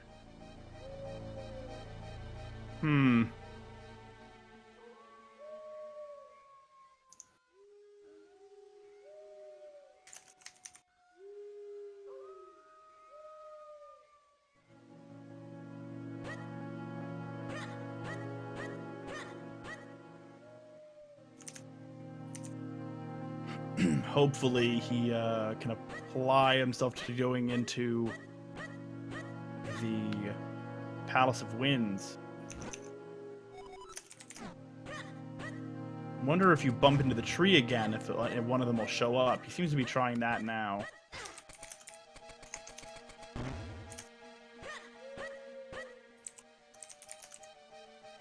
That's rather unfortunate. Hopefully the same thing doesn't happen to Goomba and we're able to show off the last portion of the game.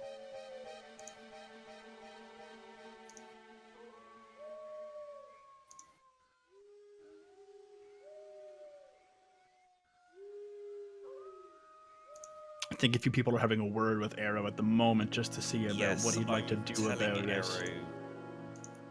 So it's highly likely that this seed is unbeatable in the current state. So unfortunately, we're not going to be able to finish the race. However, we're going to have a winner at the end, though. We're going to change the rules slightly, where the racers are going to hunt for the 4-sword now. And once they have the 4-sword, they're going to go and stand in front of the pedestal with the last.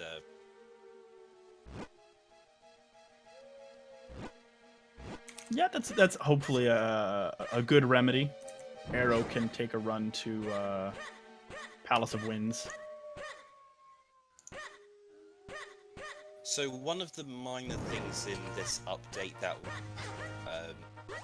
has been fixing kinstones that fall off trees, and we got a few of our devs in chat, and they're speculating that fix might have affected the graveyard key. Yes, picking up an item. There's not many that you end up doing that with, so it makes sense that because we didn't want players, when they didn't need kinstones, to be picking them up, it could be that was another issue.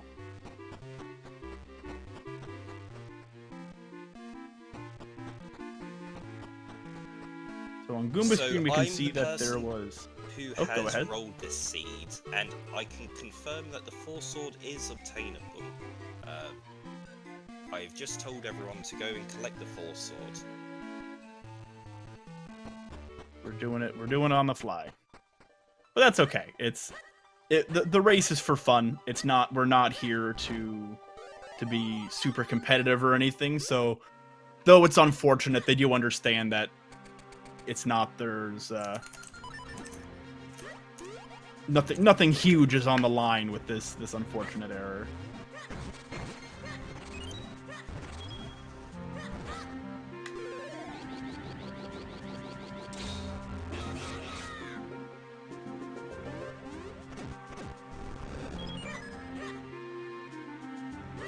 Now, I did have to look where the 4-sword was.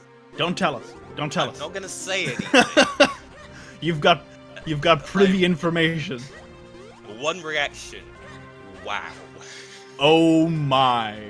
So now I'm not gonna guess because I don't want there to be any response from Myth with this, but given wow, I imagine people in chat are gonna get to have a bit of a heyday.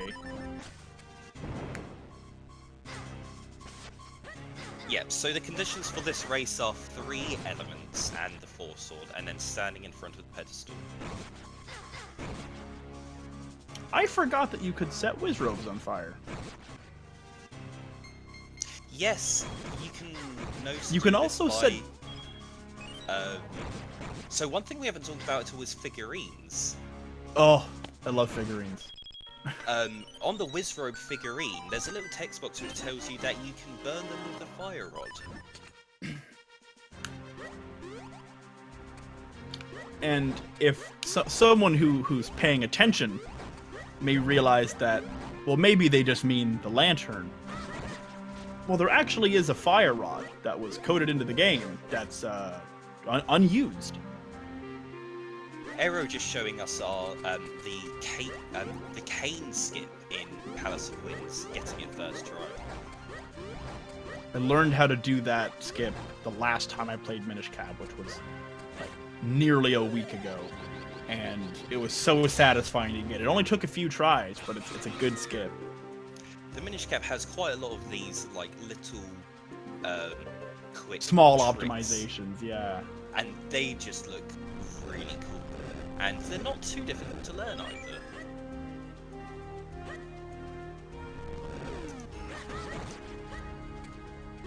Ooh, Hero almost fell there. That was a very close jump.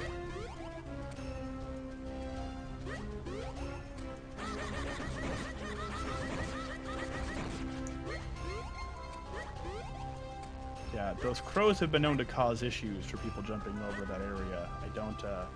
Certainly don't blame Arrow for getting rid of them before doing that jump.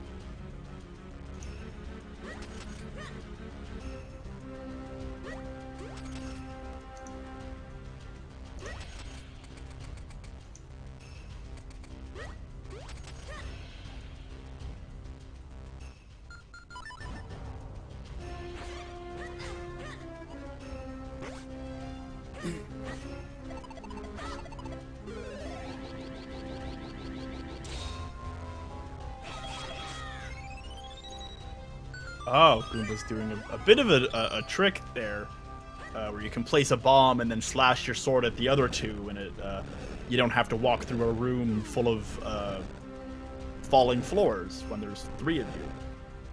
Yeah, it's a shame that we're not going to be able to see Dark Hyrule Castle, but there are lots of these splitting puzzles where you're supposed to charge your sword and split into multiple clones, and then hit multiple switches at the same time. All of these puzzles can be skipped with a precise bomb placement and then timing a sword swing at the same time that the bomb explodes. An item we haven't seen come up yet is the remote bombs, which is a very nice item to find. Very nice quality of life item, yes. Lets you remote detonate the bombs whenever you want by pressing the button again.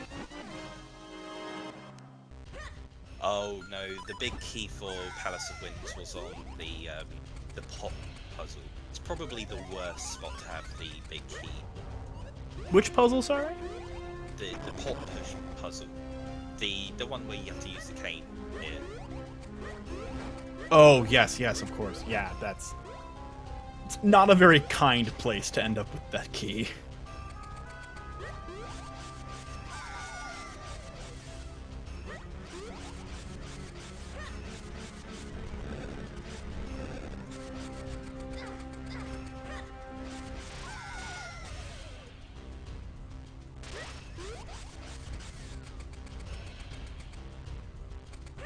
Goomba's keeping a distance while fighting those wall masters, or floor masters rather.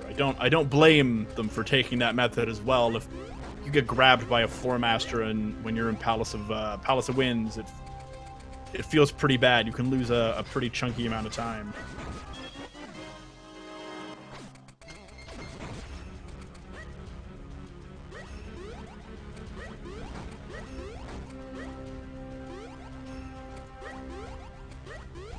Goomba's nearing the end of this dungeon. There's not many spots left. I think just maybe 3 or 4. Oh, You no. can grab by a Gibdo there as well. They give you big hugs and they deal damage in halves of hearts, and it's a lot of damage. But you can also right now being on less than 2 hearts. You can also set them on fire, and they will turn into Stalfos as well.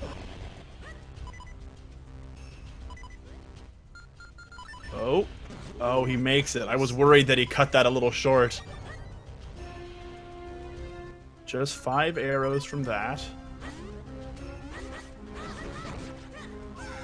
Ah, and he knows there's some hearts in here. Went for the items at the top, where arrows going now. Can we see? I don't know if he grabbed those items. I think he may have skipped past them as he already had the big key, under the impression that they may have to go mode the dungeon. No, they have no keys left. They must have used all of them. Oh yes, yeah, you're right. With the keys, that does make sense.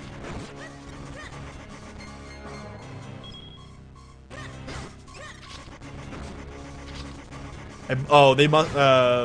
Goomba must have done it while we were preoccupied with the Royal Crypt issue. Yes, it's always Royal Crypt that causes the unbeatable scenes. Well, I've had running 0.4, a version we're no longer on now. I had wonderful luck at rolling unbeatable seeds due to a single very, very specific issue with the logic that has since been fixed. But I ended up doing it at like 5 or 6 times. It's certainly been a very long time since we've been able to roll unbeatable seeds. Yeah, that like the issue that I had got patched out for, a while ago, and then unfortunately this will be patched out. I'm assuming like ASAP, but it's Oh yeah, I'm peeking into the developer chat, and they're frantically running around getting it fixed. they're imagining a pretty quick solution.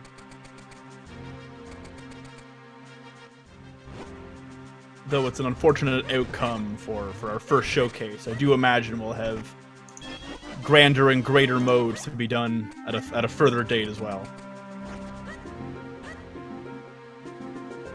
Oh, that Dark Nut is the easiest Dark Nut fight in the game. All you do is you just jump off the edge, and then the Dark Nut watches you fall to your death, and it's like, oh, poor guy. And then you just sneak up behind him, and I believe it's an anime meme. Oh my one knows. And you push him off the edge. There's something that I often do is you can, if he follows you to the edge, you hit him a few times, and you drop a bomb, and then it just a little bit of extra push gets him off the side. You don't really have to fight him at all.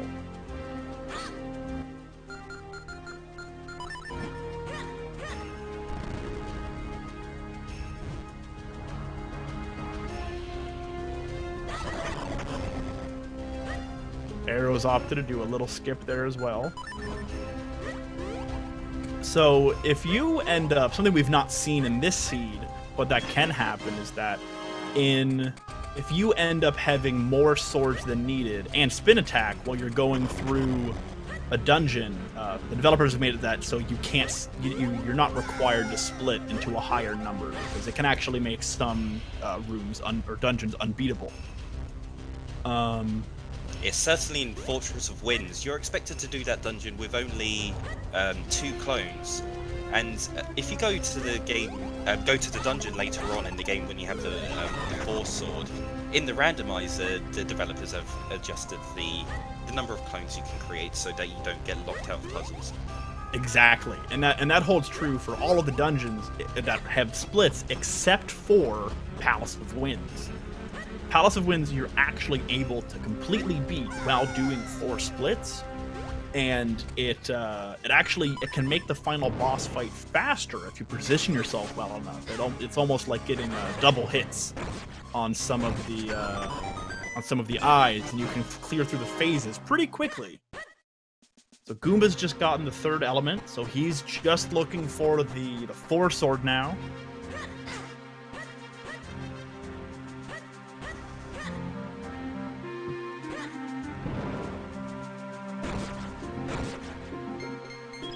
Interesting that you can still kill a fire wizrobe with a lamp.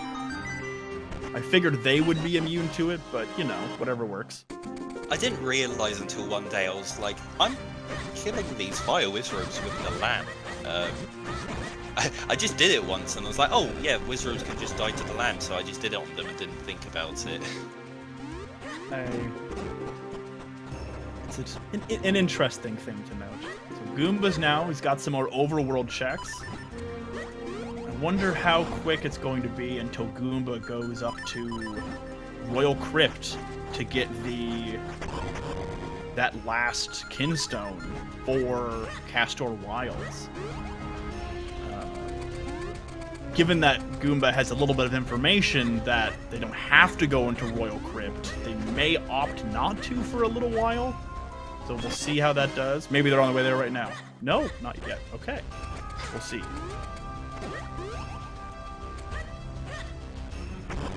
We tried to keep it as cryptic as possible when you just mentioned that one of the elements isn't obtainable. Well, I think Goomba's got the idea of which one that is right now, but... Yeah, seeing as they do have 3 of the 4 currently, there's only one other.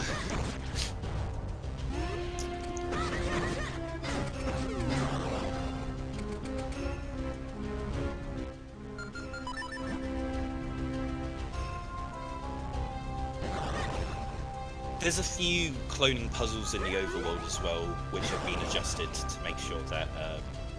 oh, Arrow! You can have enough.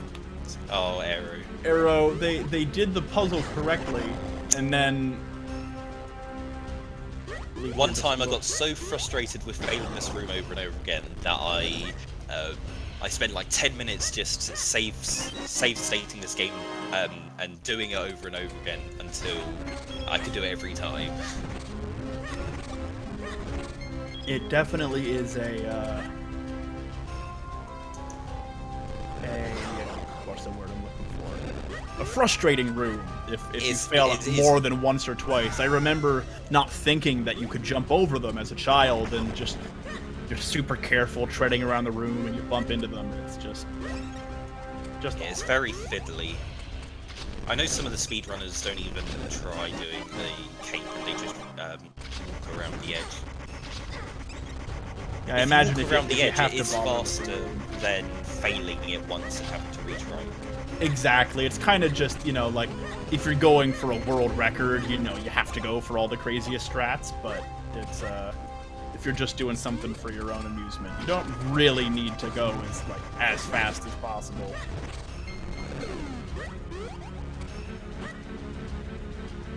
So Arrow's coming, is getting the last chest, and then it's coming up on the Yorg pair fight.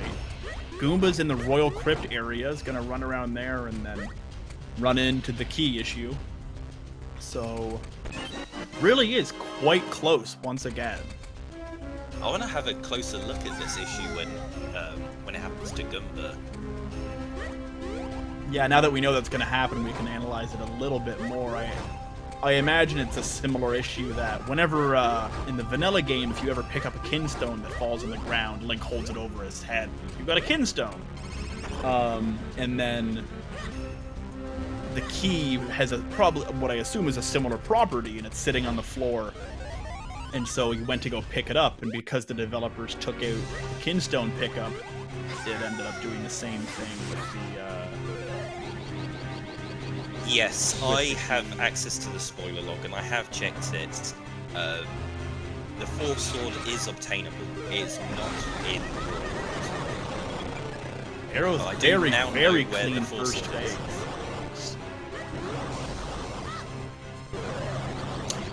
There we see. Yes.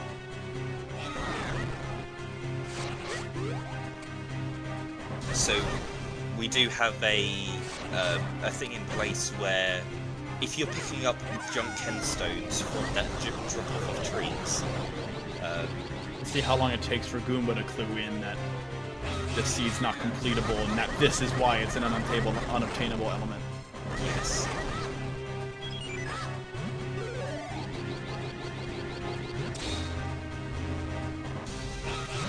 Yeah, certainly they probably just woke up here and just thought, hang on, did I not do something with the key?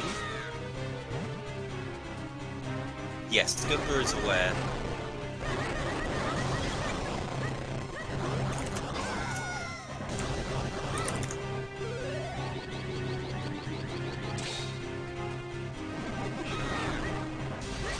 Goomba had picked up the Kinstone. Goomba does have all of the Kinstones. They have all 3, yeah. So they're doing the same thing that Arrow did. They're running through once more just to see if it can reset.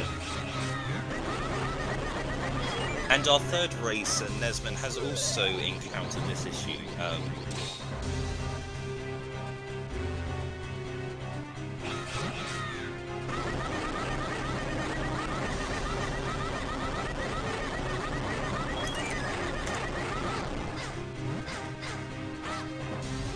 Oh, those eyes are stuck in an interesting formation. I don't know if I've seen that happen to the Georg before. There we go. It was exactly 1 hit away from finishing the phase. It seemed that it just needed a little bit of a hint. I think Dampy just didn't want anybody going into his crypt this time. We've had a history of going in and messing about for long enough that he got tired of it.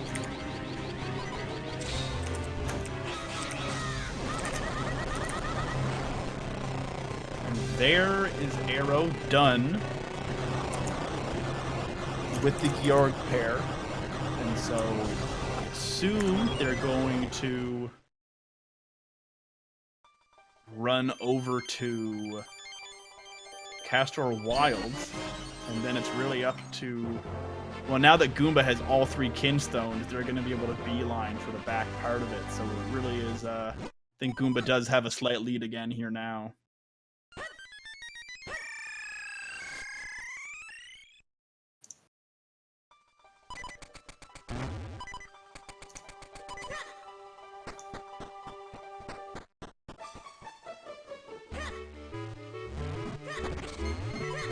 So Goomba is going to be our first person heading over to the ruins and the Wind Ruins and Fortress of Winds there.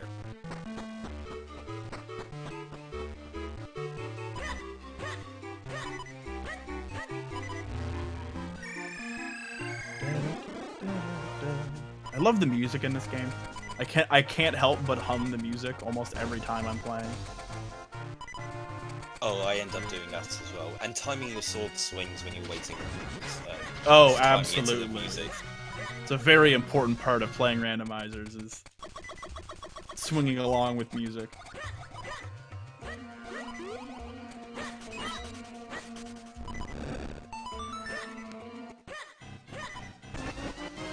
There's Arrow getting the great spin attack.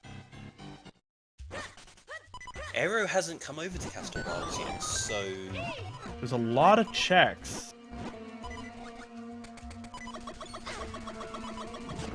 I don't think they have anything else available in Logic that they can do right there now. might be a few things in the Lake Hylia area due to having flippers now, but it would really just be 2 or 3 items. So it definitely makes sense that they're opting to head over to this area first.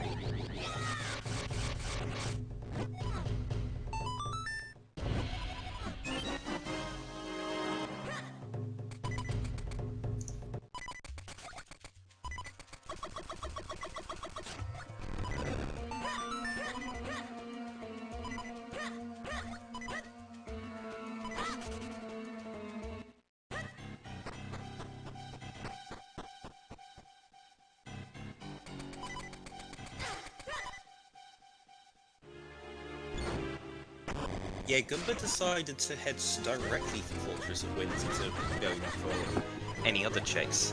It is the most check-dense location they have available to them, so it's certainly a good idea to be heading over in this direction. There was a few other checks in the Castor Wilds area that Goomba now has access to because they have flippers, but it likely doesn't, I think we've seen one of them already with Arrow, so it makes sense that they're opting not to worry too much about it.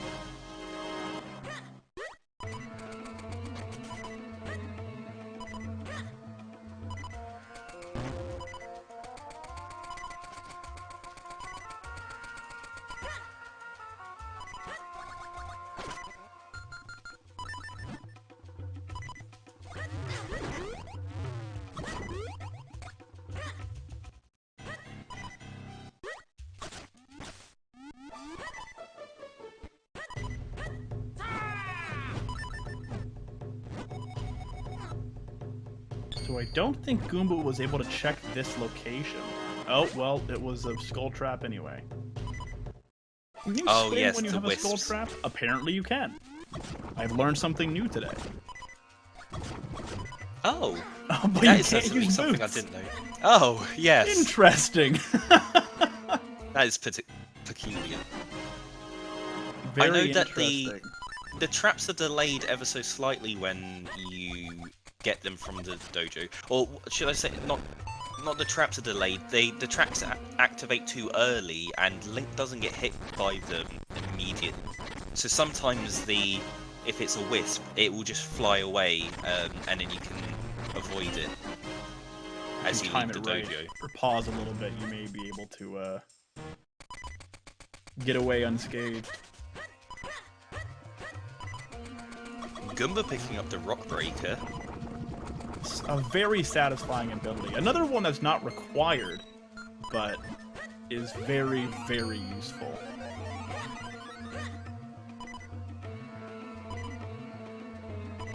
So Goomba's route through the Wind Ruins was to get to Fortress of Winds and then head back to get some of those dead-end checks so that they can do a quick warp at the end and save some time. The first item in Fortress of Winds was the Big Key.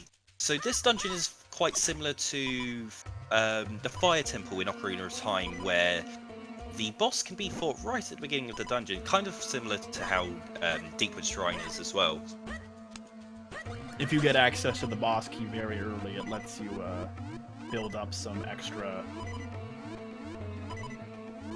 momentum, and you can kind of go back. So it's one of those dungeons similar to Palace of Winds, where if you go mode the dungeon, you can save a lot of time.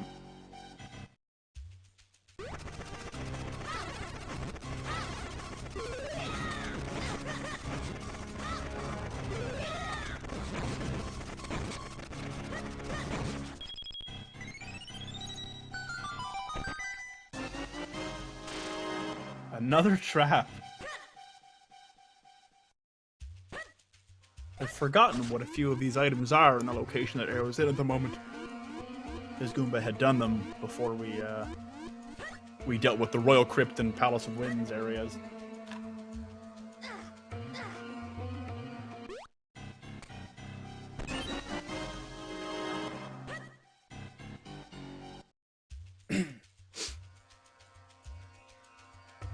Thank you, Wolfman, for subscribing and having a 23-month streak.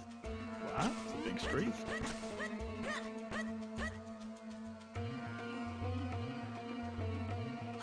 So you can see what Goomba's doing right now is that there's a trick that allows you to shoot your bow almost as quickly as you can.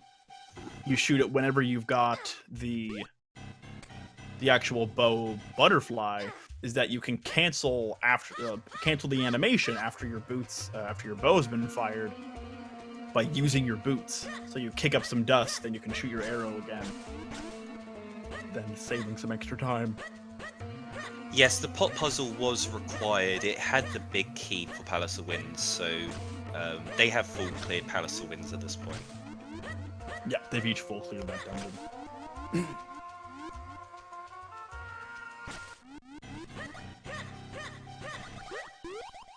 Chat is trying to come up with horrible Plenty of locations options. that Yeah. The Four Sword could be. Some saying the Yellow Minish in the library. I've seen some people saying that it's in Lake Hylia or on the Big Octorok. They have found all 3 books at this point, so they are only looking for the Ocarina if they were to want to go to the Yellow. Arrow's option to pick up those bombs. They're very useful. Get it. The 10 bomb bag, while very good, it's You're always required. wanting to pick up your next bomb bag.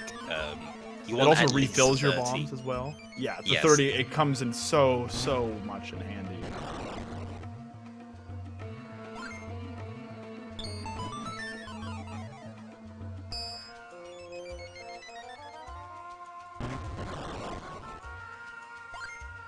So Goomba's just about to finish up the front half of Fortress of Wind, so Arrow's got a few locations to catch up for it.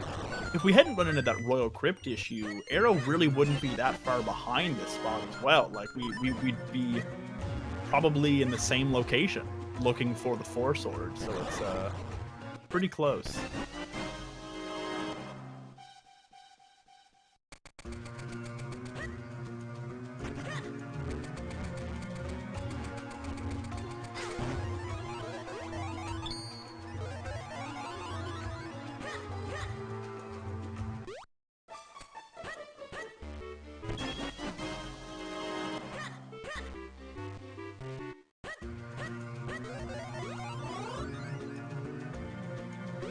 Oh, Arrow forgot to turn on that Armos. Something I've done many times. There's an odd number of these finicky little things that you have to do to progress through some of the areas that it can make it a little frustrating to remember all of them, or if you do them out of order, you'll waste a little bit of time, even if it's just a few seconds. So Goomba has been showing off one of the useful things of having the light arrows in this game, and you can use it to one-shot the Igors in Fortress of Winds. Oh, Goomba's opting to fight the boss right away, seeing if he doesn't have to go to the back half of the dungeon first. So the light arrows in this game are not as strong as the light arrows in other games, and they don't let you one-shot many enemies.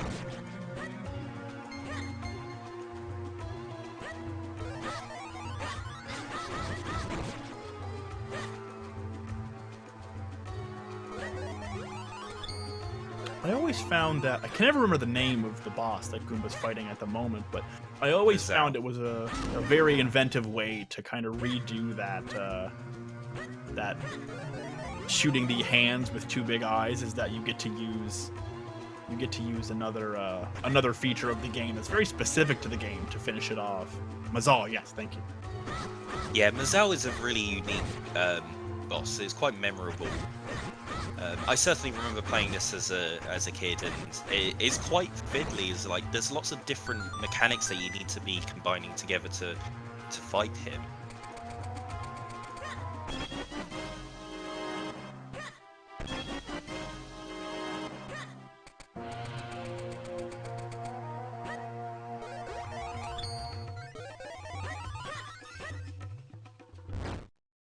For the purposes of speedrunning, Mazal's a fairly straightforward boss as well.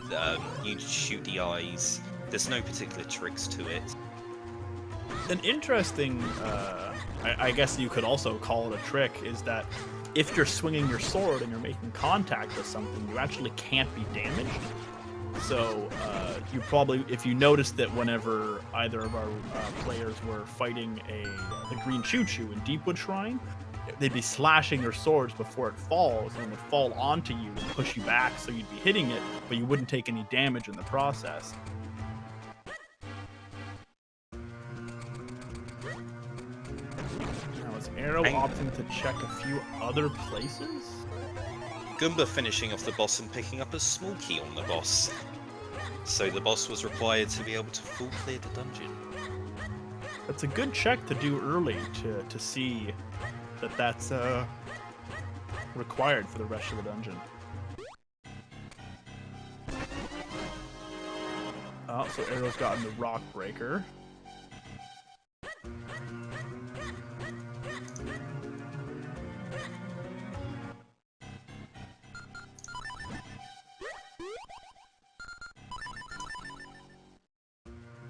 I've very enjoyed Arrow's use of quick warps and saving and quitting this run so far. It's been very inventive to save time, and regardless of if you do need an item or don't, it's a good way. Arrow was not happy seeing the big key there. I wonder if Arrow's going to have the same route that Goomba's done, as going to fight the boss right away once you get into the back half.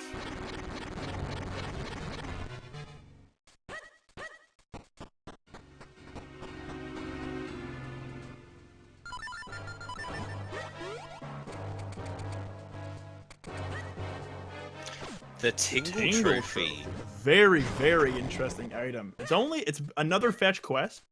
Though after you use the Cane of Passy, if you use that item to the right of Smith's house, your grandfather's house. Is it grandfather or uncle? Uncle's in Link to the Past. This is your grandfather. I think it's uncle. I'm not sure. I've forgotten already. It's anyway. Uncle Shmee. Uncle. Oh yes, of course. As the trivia fairy asks you. If there's an area in. Oh, Goomba's been grabbed by a wall master. You have to make it back to that area in the dungeon. So to use it to hand in the Tingle Trophy, you get to talk to Tingle on a platform that's to the right of your house. So in the vanilla game, normally you would talk to Tingle and then he would activate his brothers around the world, or siblings. It's quite ambiguous as to what kind of relation they are to Tingle himself. But after doing that in the game, and throughout your travels, once you've done all 100 fusions in the game, you can go back and talk to Tingle, and he'll give you the Tingle Trophy as a reward for having completed all of the fusions. So yes, the randomizer has repurposed the item of the Tingle Trophy to being a fetch quest item.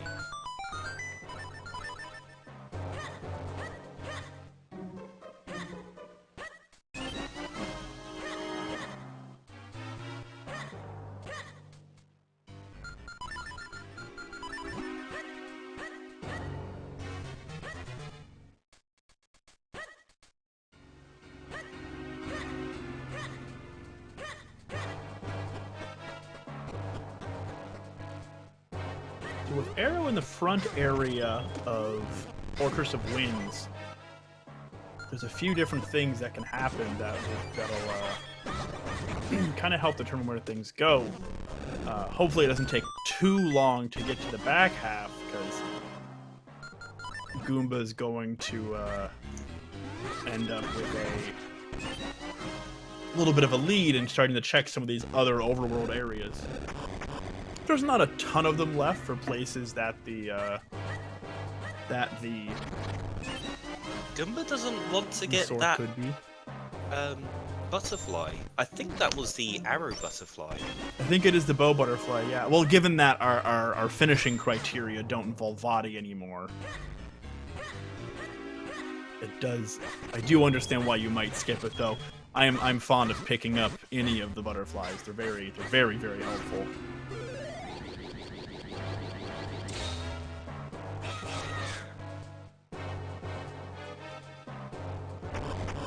Goomba getting the the longer Great Spin upgrade.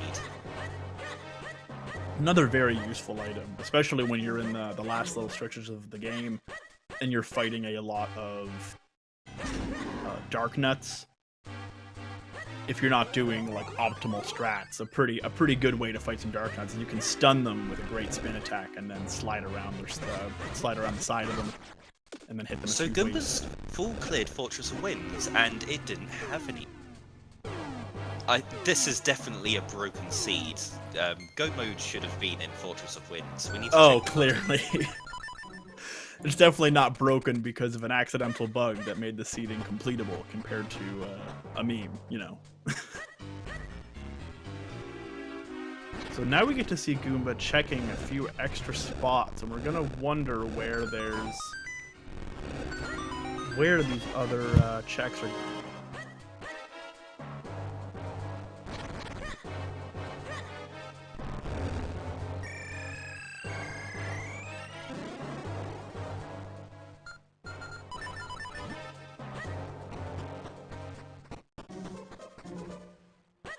Tingle did not have anything. Just 20 rupees. Sorry, I think I cut out for a second there. Yeah, I think we had an interconnection issue for a moment there. I think we're back, though. Everything's running smoothly for me. Can you hear me here, Myth? Yes, I can hear you. Okay, good.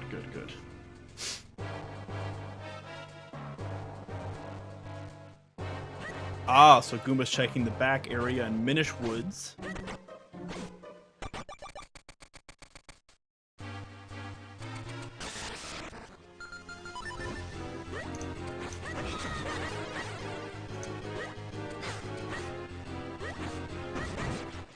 There's a scroll there. What are they missing? I think that might be down thrust, or one of the spin attack upgrades.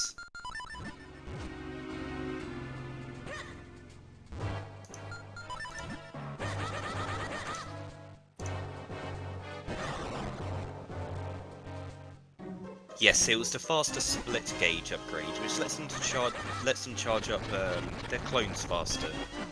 Very, very useful for the last fight. Body 3, when you've got the split charge upgrade, is much, much less arduous than compared. Arrow doesn't seem to be a fan of the fetch quests.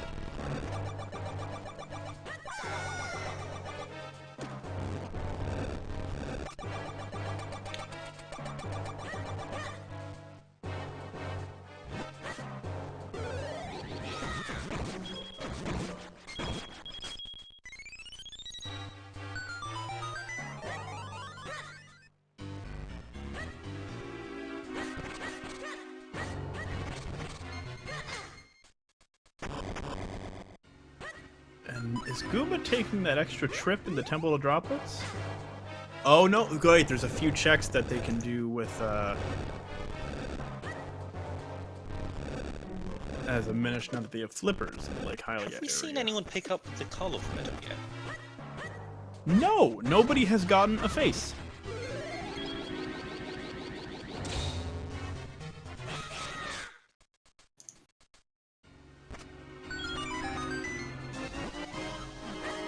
Karlof Metals, another item that you get as a completionist reward in the game. Usually, it's after you get all, I believe, 120 figurines.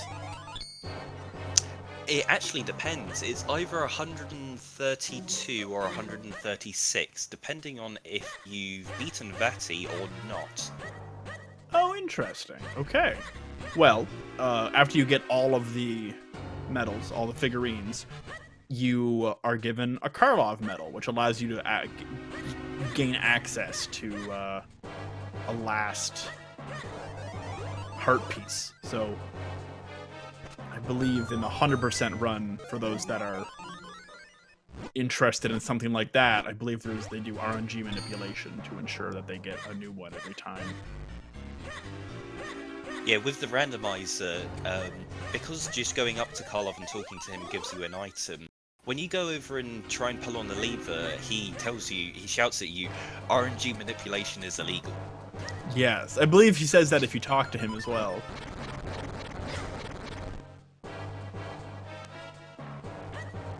Oh yes, there's I believe, is it a dojo in this waterfall?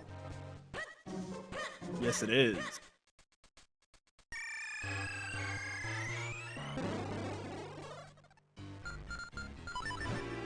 I think it was rather early on that the developers decided that collecting the mysterious shells and handing them to Karlof to get an item at the end of the figurine quest might not be the best idea, seeing as in the 100% speedrun, they spend 40 minutes doing the RNG manipulation to do it as fast as possible. It would be it'd be something, all right. Goomba's heading back up Vale Falls. There is one more check that they're able to get now that they've got the ability to split into 3 that we'll see here in a moment. Though after finishing this dungeon, the fast split charge, making that room nice and easy. Yeah, if you don't have the fast charge, it might it can be a little bit difficult. Just 20 rupees. I think I'm starting to understand why you reacted to WoW with this after reading that they could still get the 4-sword myth. This is something.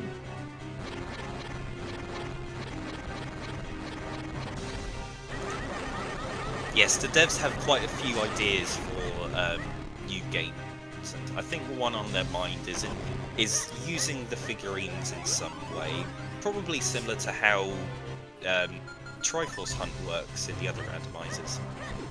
Oh, interesting. That would be wonderful. But instead of picking up, well, 4, maybe you don't have to get 136. That would be a few. When I was very young, reading the figurine descriptions was how I learned the name of all of the enemies in the Zelda universe. And it goes through all of them in the process. Oh, so now Goomba's underneath Hyrule Town. Because they can split into 3, he's able to check this pillar chest. Showing off the pumping technique to move the pillar faster than I just pulling it in a never straight knew line. that could go faster. Interesting. And During just the 5 pulling arrows. animation, you return your inputs to neutral.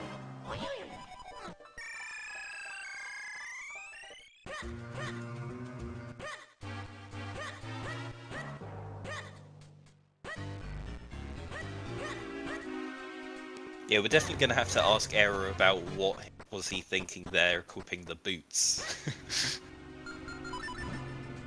I know sometimes the actual speedrunners do equip the boots because they don't want to lose their muscle memory when they do any percent.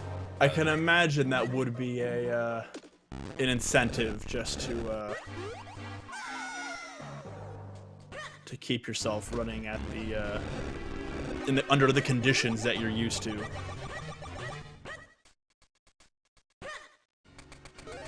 Oh, Arrow almost made that. And Goomba found the Ocarina!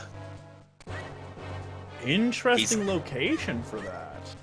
Is it the Ocarina? It could be a trap. It is the Ocarina. Wonderful, wonderful. So that's just opened up a couple of locations for... Library, which will now give access to the Yellow Minish. The old man standing in front of the library moves once you collect the Ocarina.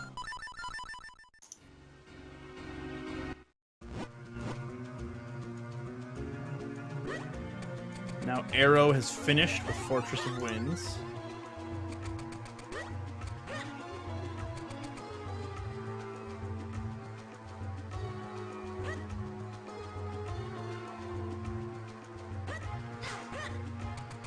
And handing in those 3 books to the clerk at the front of the library opens up the Another Yellow Minish bomb here as a bag from the spot. Yellow Minish.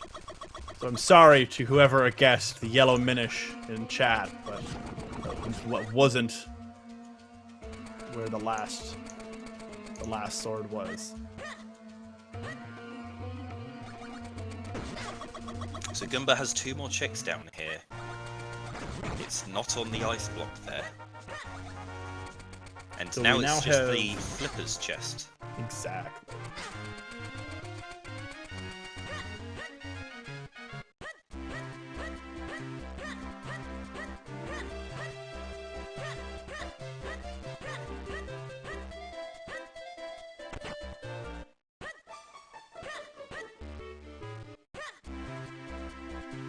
And it's not in the Flipper's chest. Interesting. How many There are other really not many spots locations do they left have in left? Yeah, that's what I'm mainly thinking at this point. Is that what's the? Oh, he's going for a hike. Yes, Librari's hideout in Lake Hylia. Are we going to find anything here? Rory's hideout is a trap, an ice trap. Didn't even bother with the ice trap, just quick warped out of it. Now, where's Goomba gonna head now? So Goomba's gonna Oh. catch up with those few checks that he couldn't get before. And we know that none of these have anything important. Specifically the Force Sword.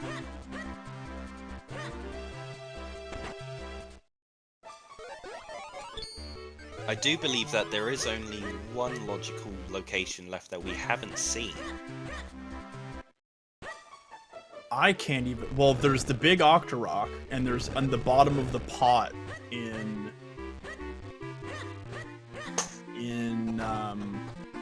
Temple of Droplets. Everything got cleared in the Mount Krenel area.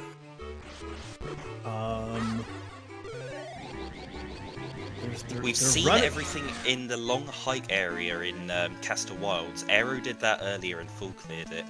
Yeah. Aero's about to pick up his Ocarina here.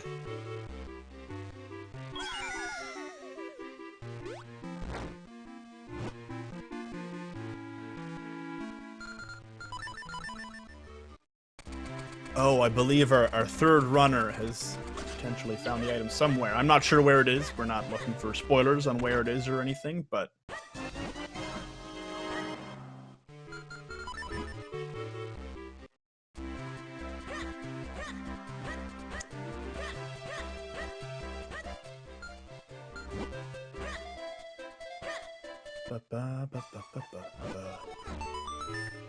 So now Arrow's turning in those books. Only a few checks in the town for Arrow, as they had done more of them before Goomba had. So at this point, it really is anyone's game, given the situation.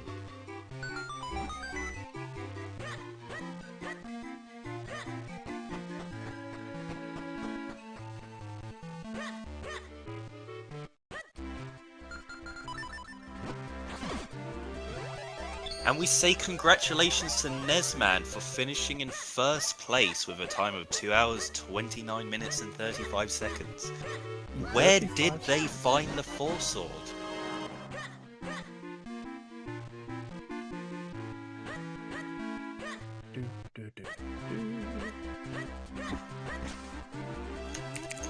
I do believe, yes, Goomba's going back into Temple of Droplets.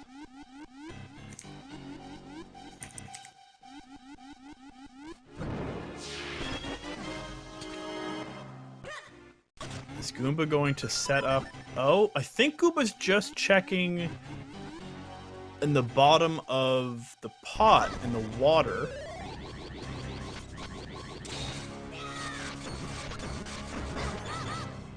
Doesn't seem to be worrying too much about fighting the boss yet. I imagine he's trying to avoid that if he can. Just 5 arrows in the bottom of the pot. I am gonna get so much hate for this scene. Don't tell me yet. I have no idea where it is. I'm already getting hate in the race room. Oh my, 'cause like I'm just wondering, is it like 3 fetch quests down the... Well, we don't have any fetch quests left, don't we? Gosh. I don't think anyone's found the Karlof yet. I don't think so. And that was another thought I had, is it in the Karlof Metal room? In the figurine house, I believe it's called.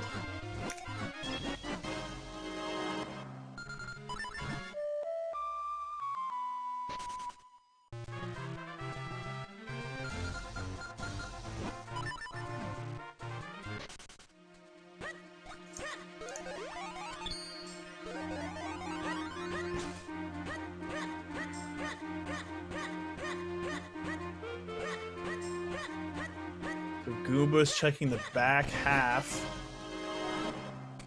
Temple of Droplets, and Arrow is doing a lot of the checks that Goomba's done already. I wonder if there's a check that Arrow will make that Goomba hasn't yet that will point to Arrow taking the lead here for second place.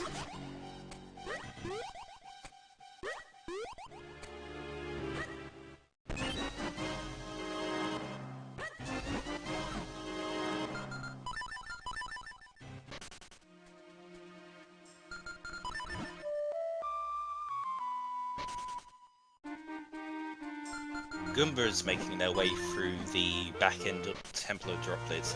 This is such a long sequence of rooms that has no items at all, and you only have to come here if you want to do one check, and that one check is fighting the Octo. It didn't occur to me for a long time just how long this was for one check. So Arrow just got that wonderful trap from the library. Malari. Is it Library? I don't even know. Is it Library? Yeah.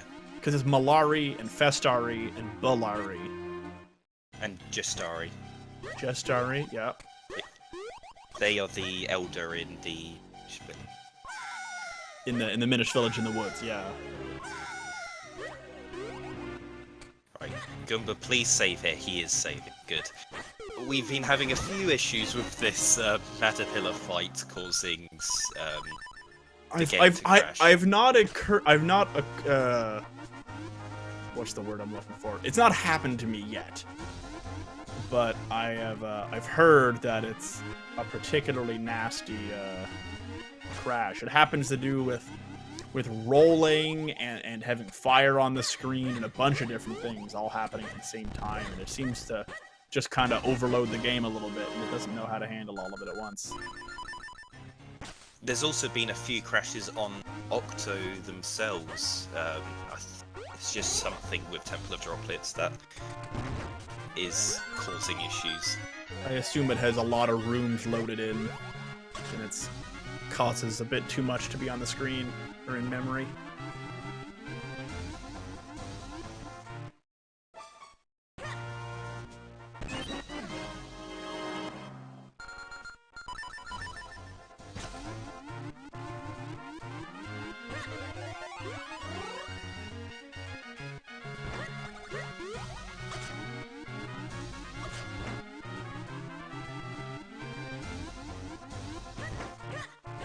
Does that mean Yellow Minish is Yalari?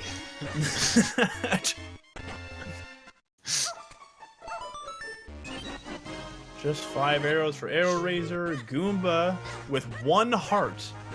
They may pick up a few extra ones, but small chance for a death on there. Arrows going into Temple of Droplets now. Having done the Octo fight in one-hit KO mode, I would definitely advise picking up some health before going into this fight. Goomba doing another save at this point as well, just in case Octo causes a crash.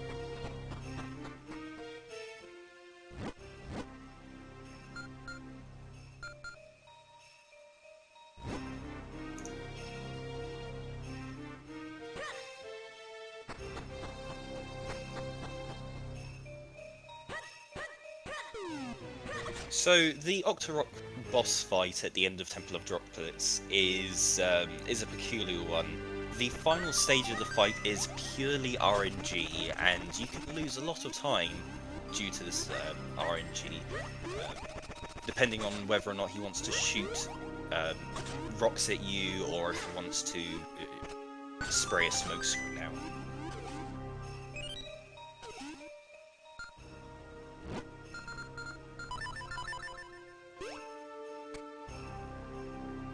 Pretty okay RNG so far for Goomba. Oh, getting grabbed there. It's okay. And if they hadn't picked up a heart, that would have been it. Arrow, are you okay? They're just sat at the entrance to... They're opting not to go get the big Goomba. Sorry. Big Octo. Goomba's fighting Big Octo. Ooh. If this does turn out to not be the location of it, this is huge for Arrow. Oh, Arrow's realised that they forgot this this spot here in Monlong.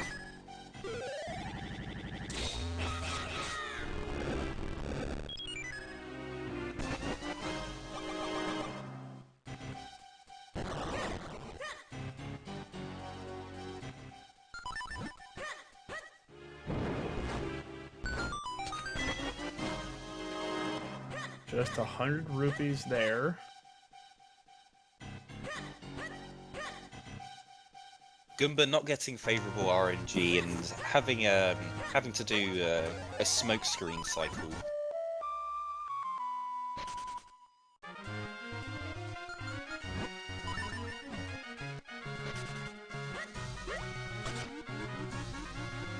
there's Goomba finishing Big Octo. Arrow getting a third bottle. Or fourth bottle, maybe?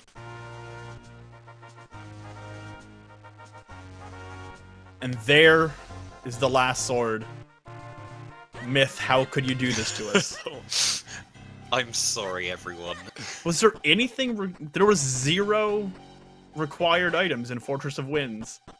Except... There was nothing in Fortress of Winds. You could have completely avoided Castor Wilds and Fortress of Winds. And so, is time on getting to the pedestal? Is that our current... Yes. So, Goomba's just running to the pedestal. I feel like a mob's gonna come after me.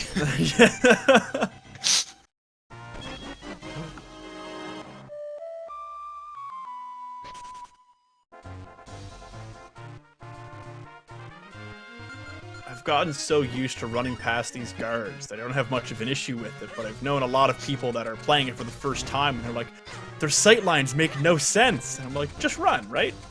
Just run.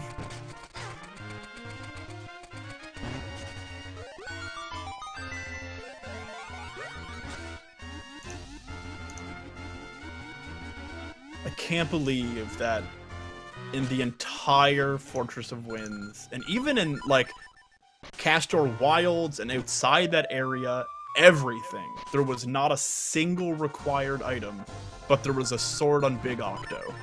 And we say congratulations to Goomba in finishing in 2nd place with a time of 2 hours, 39 minutes, and 7 seconds.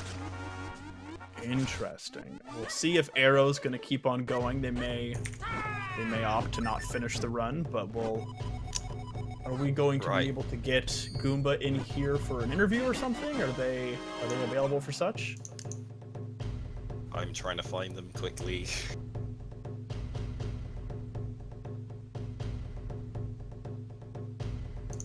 So it seems that Arrow has opted to not bother with finishing the seed, which is understandable. With an issue like that, it does make sense. I'm sure Arrow will be surprised to hear about how the tables had turned into their favor after heading into the Royal Crypt area so much sooner than Goomba had.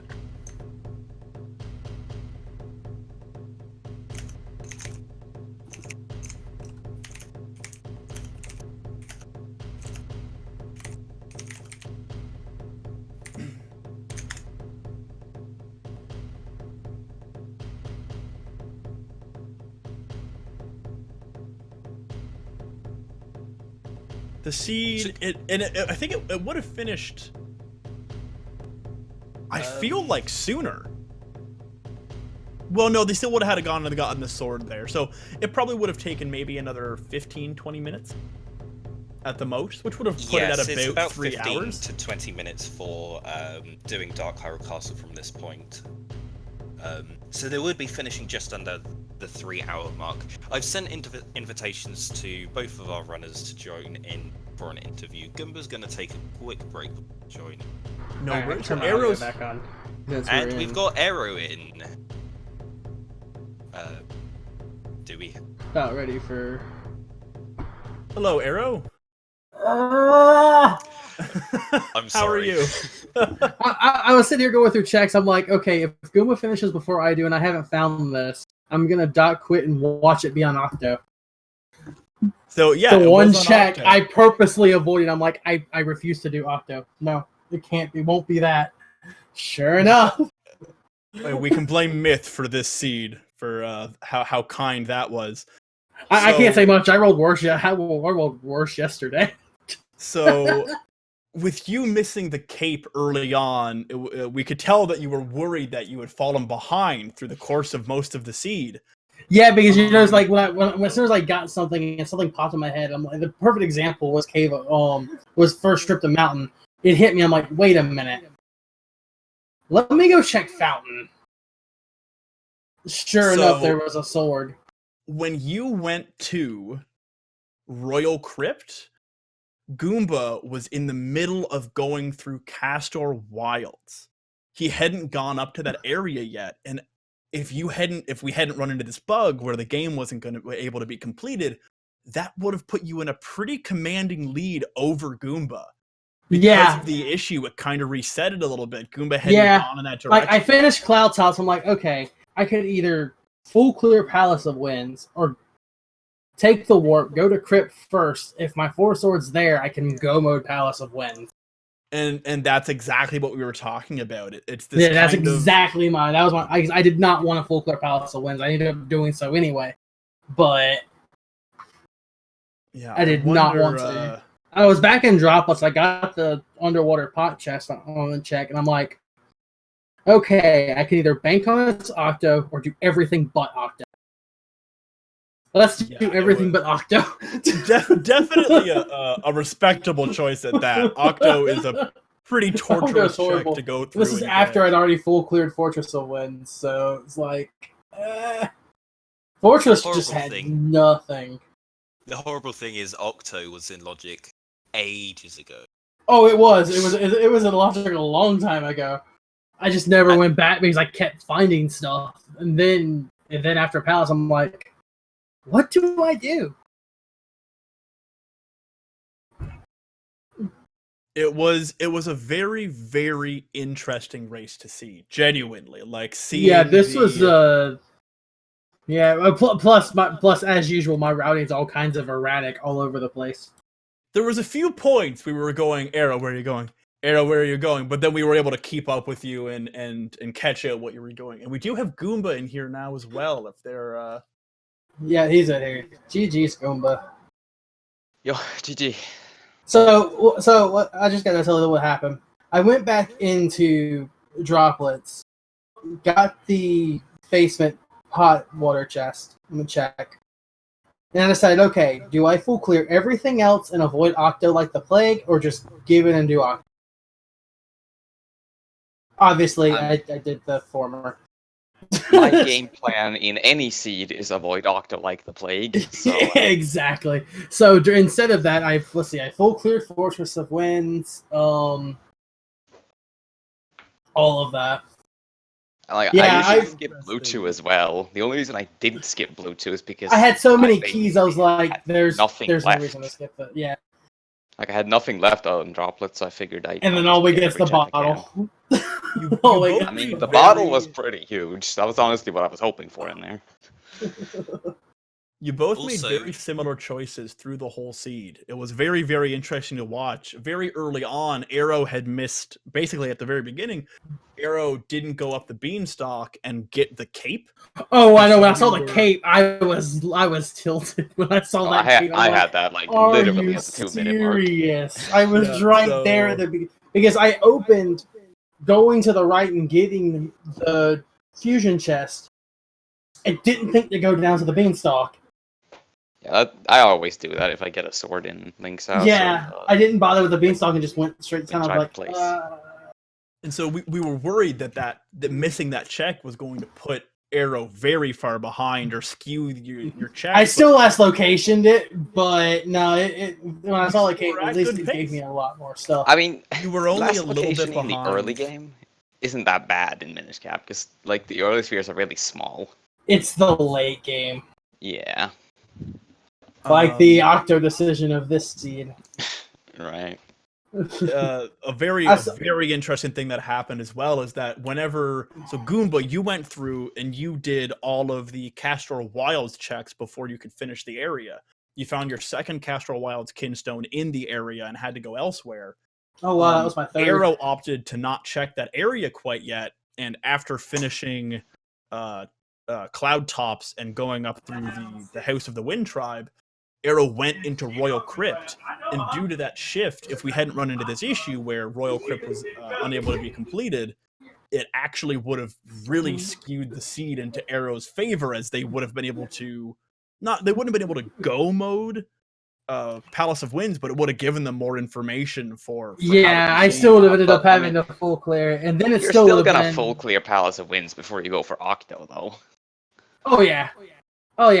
Well, my idea was after I cleared out Cloud Tops, I'm like, okay, let's go do Royal Crypt first. We have the warp inside the Wind Tribe's house. So let's go do Royal Crypt. If 4 swords there, I can go mode Palace. I don't want to full clear Palace. About it. but I didn't have the ocarina, and I didn't want to run back and forth. Did you ever get it? Oh yeah, you got it. Yes. Okay, that was a dumb spot. That was the ocarina was, I think, my last spot other than Octo. So then that let me do library and all that garbage before I even went. I was Octo. clearing out Flipper's checks because I got Flipper's stupid late. The seed was pretty rude. The flippers were very late, I believe. How about here's rude. This one got to the point of like slashing the chest, throwing bombs at it. And everything. Yes, that grip ring. I mean, I don't know. That was just really interesting. That was just as mean as last night's. Because the early game was super loaded with progression items, but then we just never got any swords. Yeah, I was like, where are these swords? And then before I go up the mountain, I'm like, let me go check Fountain. Fountain always has something. We always put it off. Let's go do Fountain. Oh, look, it's a sword. Fountain always has something. Like, if you can do all 3 checks, you just go there. It always has something. Always has or the other feels bad moment, I go up the mountain, and I'm like, oh, I have another sword. I can go do the dojo. Wait, what? I don't have spin attack. No! So and then get to the Cave of Flames, like, really? With all of that tidied up, I want to thank both of you for joining us. It was a really cool race. We're hopefully going to be able to do some more in the future with less game-breaking bugs. Yeah, this came out of nowhere. But yeah. Thank you both very much for joining us, and I think we're all finished up in here. Sounds good. I'm going to hop off and get some food, and then my game came in the mail, so I'm pretty sure I'm about to be playing Link's Awakening remake tonight. So this could be fun. Good stuff. Finally. I've been meaning to pick that up as well. Have fun. Well, it's either that or Pokemon Sword. It's one of the two. I have both on the way. Either way, I have my night planned out already. So for now, I'm off to get some food. GG's Goomba. GG, man. GG's the Nesbit. I assume he's in the chat. Yeah, Nesmond pops into chat after the race. Yeah. Also, Octo needs to burn in a hole. That's all I have to say. GG's, everybody. Thank you very much. GG to all of you.